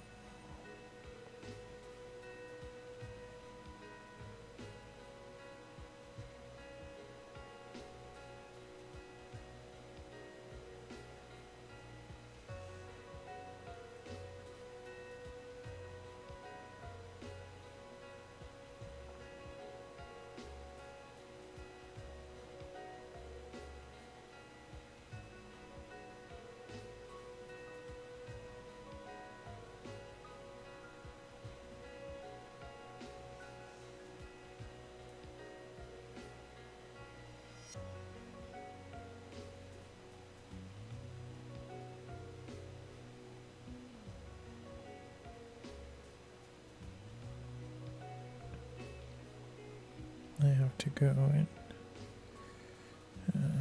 gonna try to start the weed whacker again, and then I have to go start blowing some stuff. I've been told that there's some grass clippings, like a lot of it, stuck in between some rocks. I'm gonna go clear that out, and hopefully the weed whacker starts, and I'll do that. So I should be working for about, hopefully, for 4 hours, 4 or 5 hours, working outside. Then I'll come back in and finish setting up Yeah, the New York project. Whoa, it's getting crazy. And then after that, I'll start streaming again. So that should be around 7 or... No, I mean, I'm going to start streaming, editing around 9 or...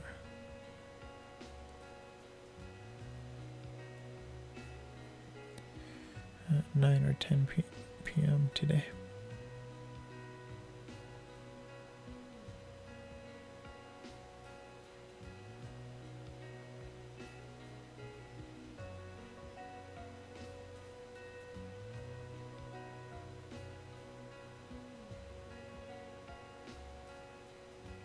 Okay, I'm just going across the bottom and fixing that. And then these images, normally Photoshop has no problem, but these images are, one, they're 16-bit images, and yeah, they're black and white, so it's not as much that it has to do, but they're also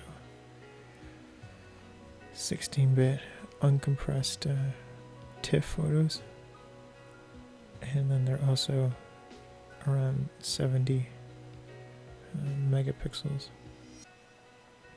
And to be honest, I could have scanned, and there would have been more detail if I scanned at 100 megapixels, but that would have taken too long to scan. I scanned 3 photos at a time. It's kind of a strip of photographs.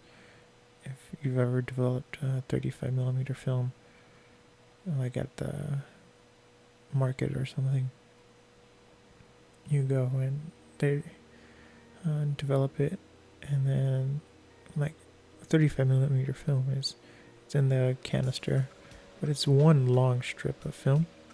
But after they develop it, they cut it into strips of like 5 photos, and then they return it to you that way. And you have to do the same thing for medium format, but it's still the same length as the 5 photographs, but the height is different. And so the reason why you have to do it with medium format is because when you store it, you have like these sheets, these plastic sheets with these little slips in it, and then you slip the medium format into that, and so that comfortably holds 3 frames or 3 pictures of medium format. So what I do is I take that film strip of 3 images and then I scan that, and so all 3 images, it's like 210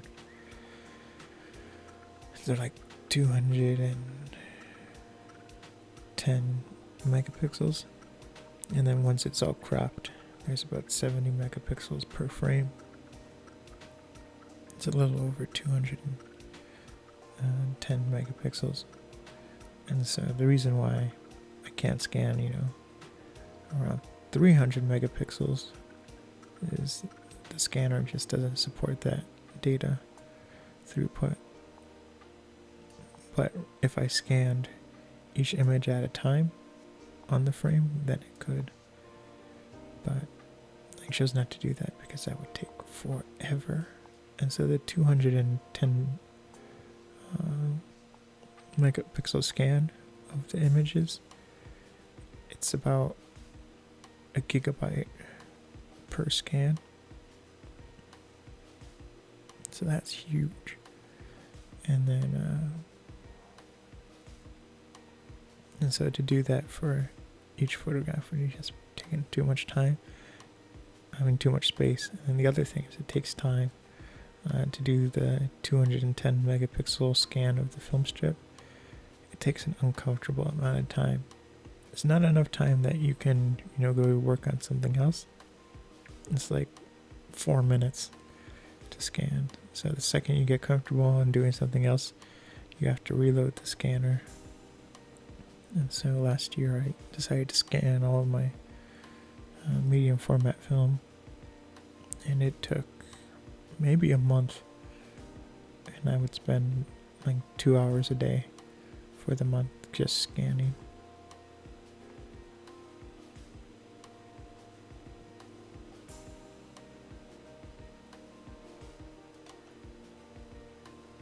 So we're going to save, and that's the image. I'm going to fix this area later. And then we're gonna close Photoshop and relaunch it and load the next image.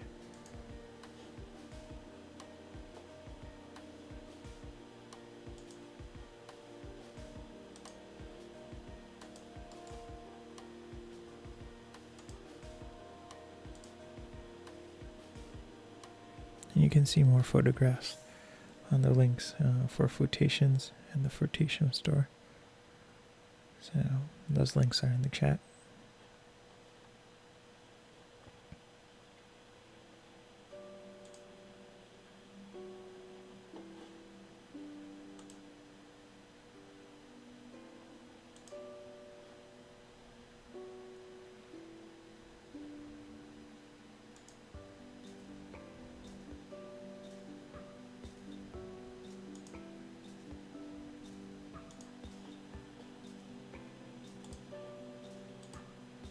This is the next image. Doesn't look like there's that much to do, but this is going to be the last image of the day until the day. And I'll be streaming more medium format film editing over the weekend, and working on the New York project. I'm going to be trying to think of the word. I'm going to be working, doing more creative. So I'm just going to save this as a Photoshop document.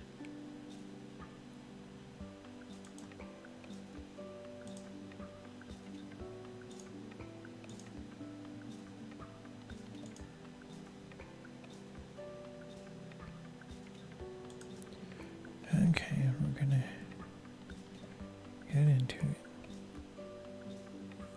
I guess there's a little bit of work.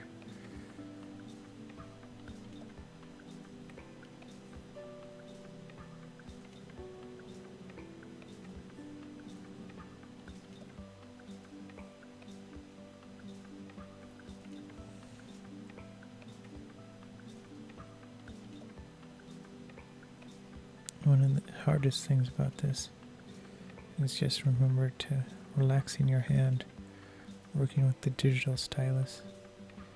You tend to grip it really hard because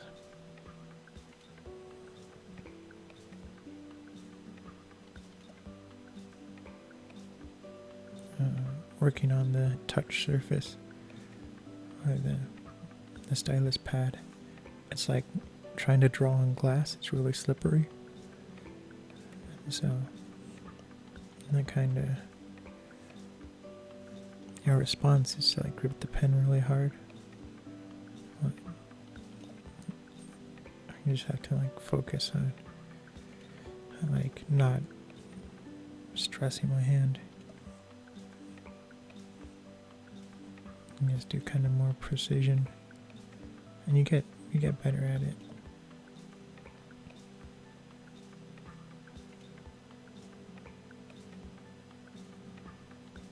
I used to do a lot of drafting for and drafting is like architectural or engineering blueprints, but I taught myself mainly how to draft, but I always loved doing it by hand. And like anytime I design something for a 3D printer or anything, I design it first I have this really large graph paper, which is getting harder to find because almost everyone does it digitally now, but I just prefer to do it by hand. One, because there's like more measurements I can do, and then what I do is I either scan it or I just measure everything, and then I import the data into a program for developing it's a CAD program, computer assisted design, and then I can create the 3D model from that, not just from the measurements from my drawings, and then I print the part. And I took a Fab Lab class, which is just a class for fabrication. It's not fabulous. I mean, it is pretty cool, but these Fab Labs, there's several of them in a couple of different cities, several cities, and you go and they have things like lasers and 3D printers, and ours had this thing called the ShopBot, and so it's essentially a robotic Dremel, and then it carves into wood, and you can do any design you want in wood, and then it will engrave and then also cut out pieces of wood. And then there's like the vinyl cutter, which just cuts kind of the vinyl stickers. And then the last thing they have is the I forgot what it's called, but it's like the shop pot where it carves, but it carves out of metal, and so it uses a plasma torch to cut out metal pieces. And all this stuff you use computer aided design or CAD to design, and then the robots and the machinery will execute it. And so for the final project, we had to use 2 machines and create something. And so what I did is I created a 35mm camera. So what it did was you would take like a GoPro and put it in this camera. And so it actually used the GoPro as a camera, but it would refocus the lens so that you could attach 35mm camera lenses to it. So you get the same depth of field, you get like everything that's good about 35mm camera, but then you also get kind of the higher end quality of the GoPro. So it's a lot cheaper than buying like a Sony, what is it called? The Sony the AR2. And so you can, with the GoPro, you can do 4K and everything. And yeah, it worked out really well. I passed the class with 100%. And then I shot a couple things with it. The quality was good. But I had to take it apart to use the parts for something else. So I'm playing with the idea of saving up and buying an inexpensive 3D printer. Because even though I can print at the lab, it is expensive for all the parts that I had to print with the 3D printer there. It cost about $200, and at the time 3D printers were like $400 or $500 for a good one, but now you can get an inexpensive one for about $200, but you have to build it yourself. And so I'm thinking about doing that, just building it myself. So that will be a fun project.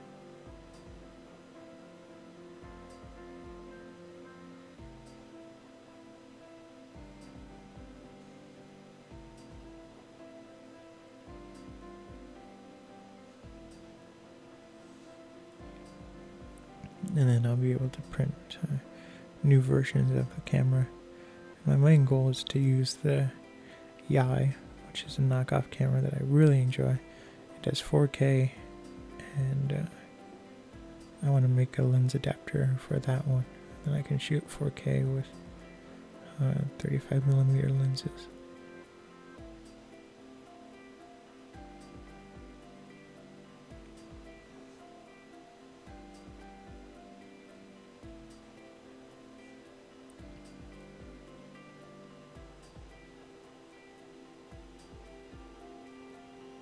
So we're about halfway done with this image. It's moving along pretty fast. It's not as damaged as the other one. The other one was pretty... There was a lot of kind of scratches and everything on the last image. But this one, there's not as much. Most of those scratches and everything I fixed offline.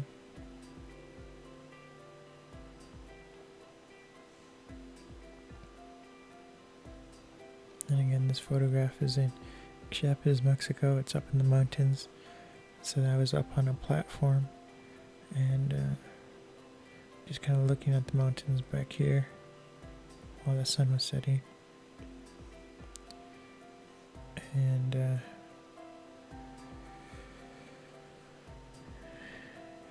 it was funny because my cousins were not with me here, but they told me about this platform. And they were like, be careful, it's really old wood. And so while they were walking, some of the wood broke and their foot fell through the platform. So I was like, okay. And I was walking, and sure enough, part of the wood broke and my foot fell through. And I was like, oh my goodness. So this was like a super sketchy area. But I got the photograph. So that's what counts.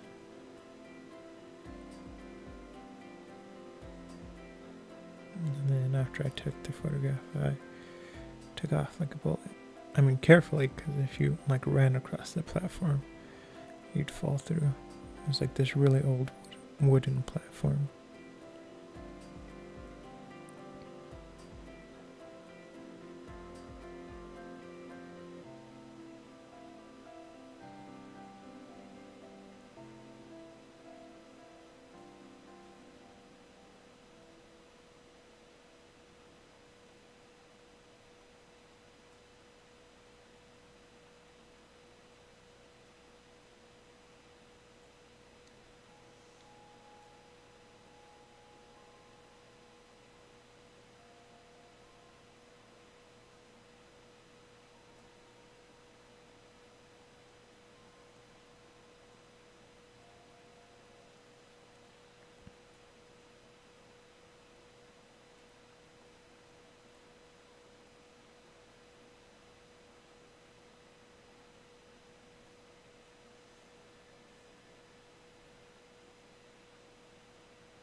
So it is starting to lag a little bit.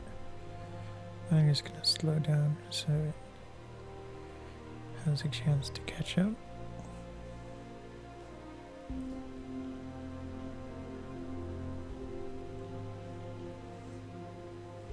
And there shouldn't be that much more speckles and dust to remove. Because we're getting to kind of the darker area of the image, so they won't show up.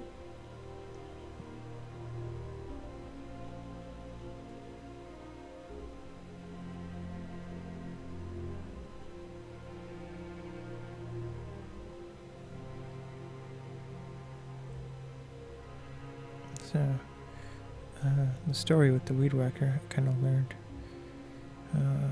you should get the it's called steel brand.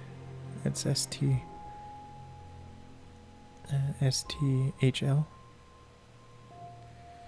And that one seems to be the most reliable company. And they're more expensive, but we got a leaf blower by them. never had a problem with the leaf blower. It starts up on the first or second try, and it's just a joy to work with.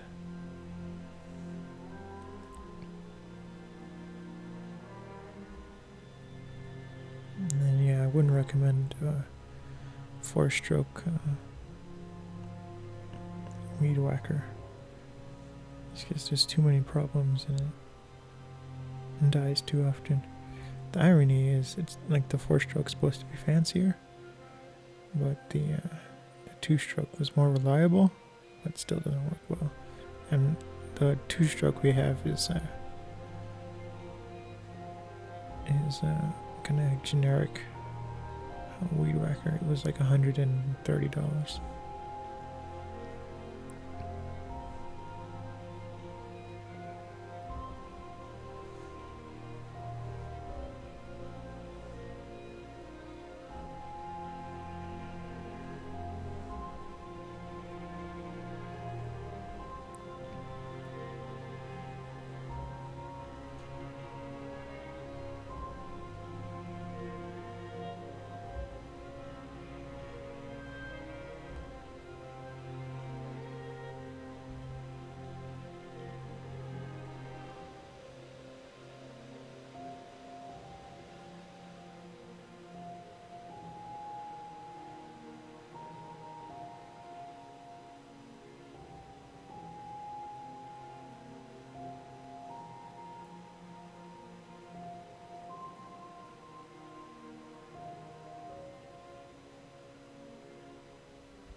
So I'm just gonna try to finish this image without restarting Photoshop.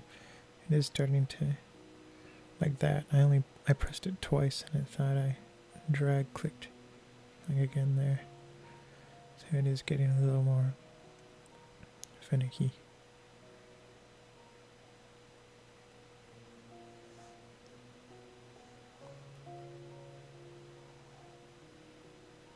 But like I said, there's not that much left to do because it's mostly in darkness over here. So the dots don't show up, the speckles. It's mainly just in this corner. And we just have to go across the bottom.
Yeah, we're almost done.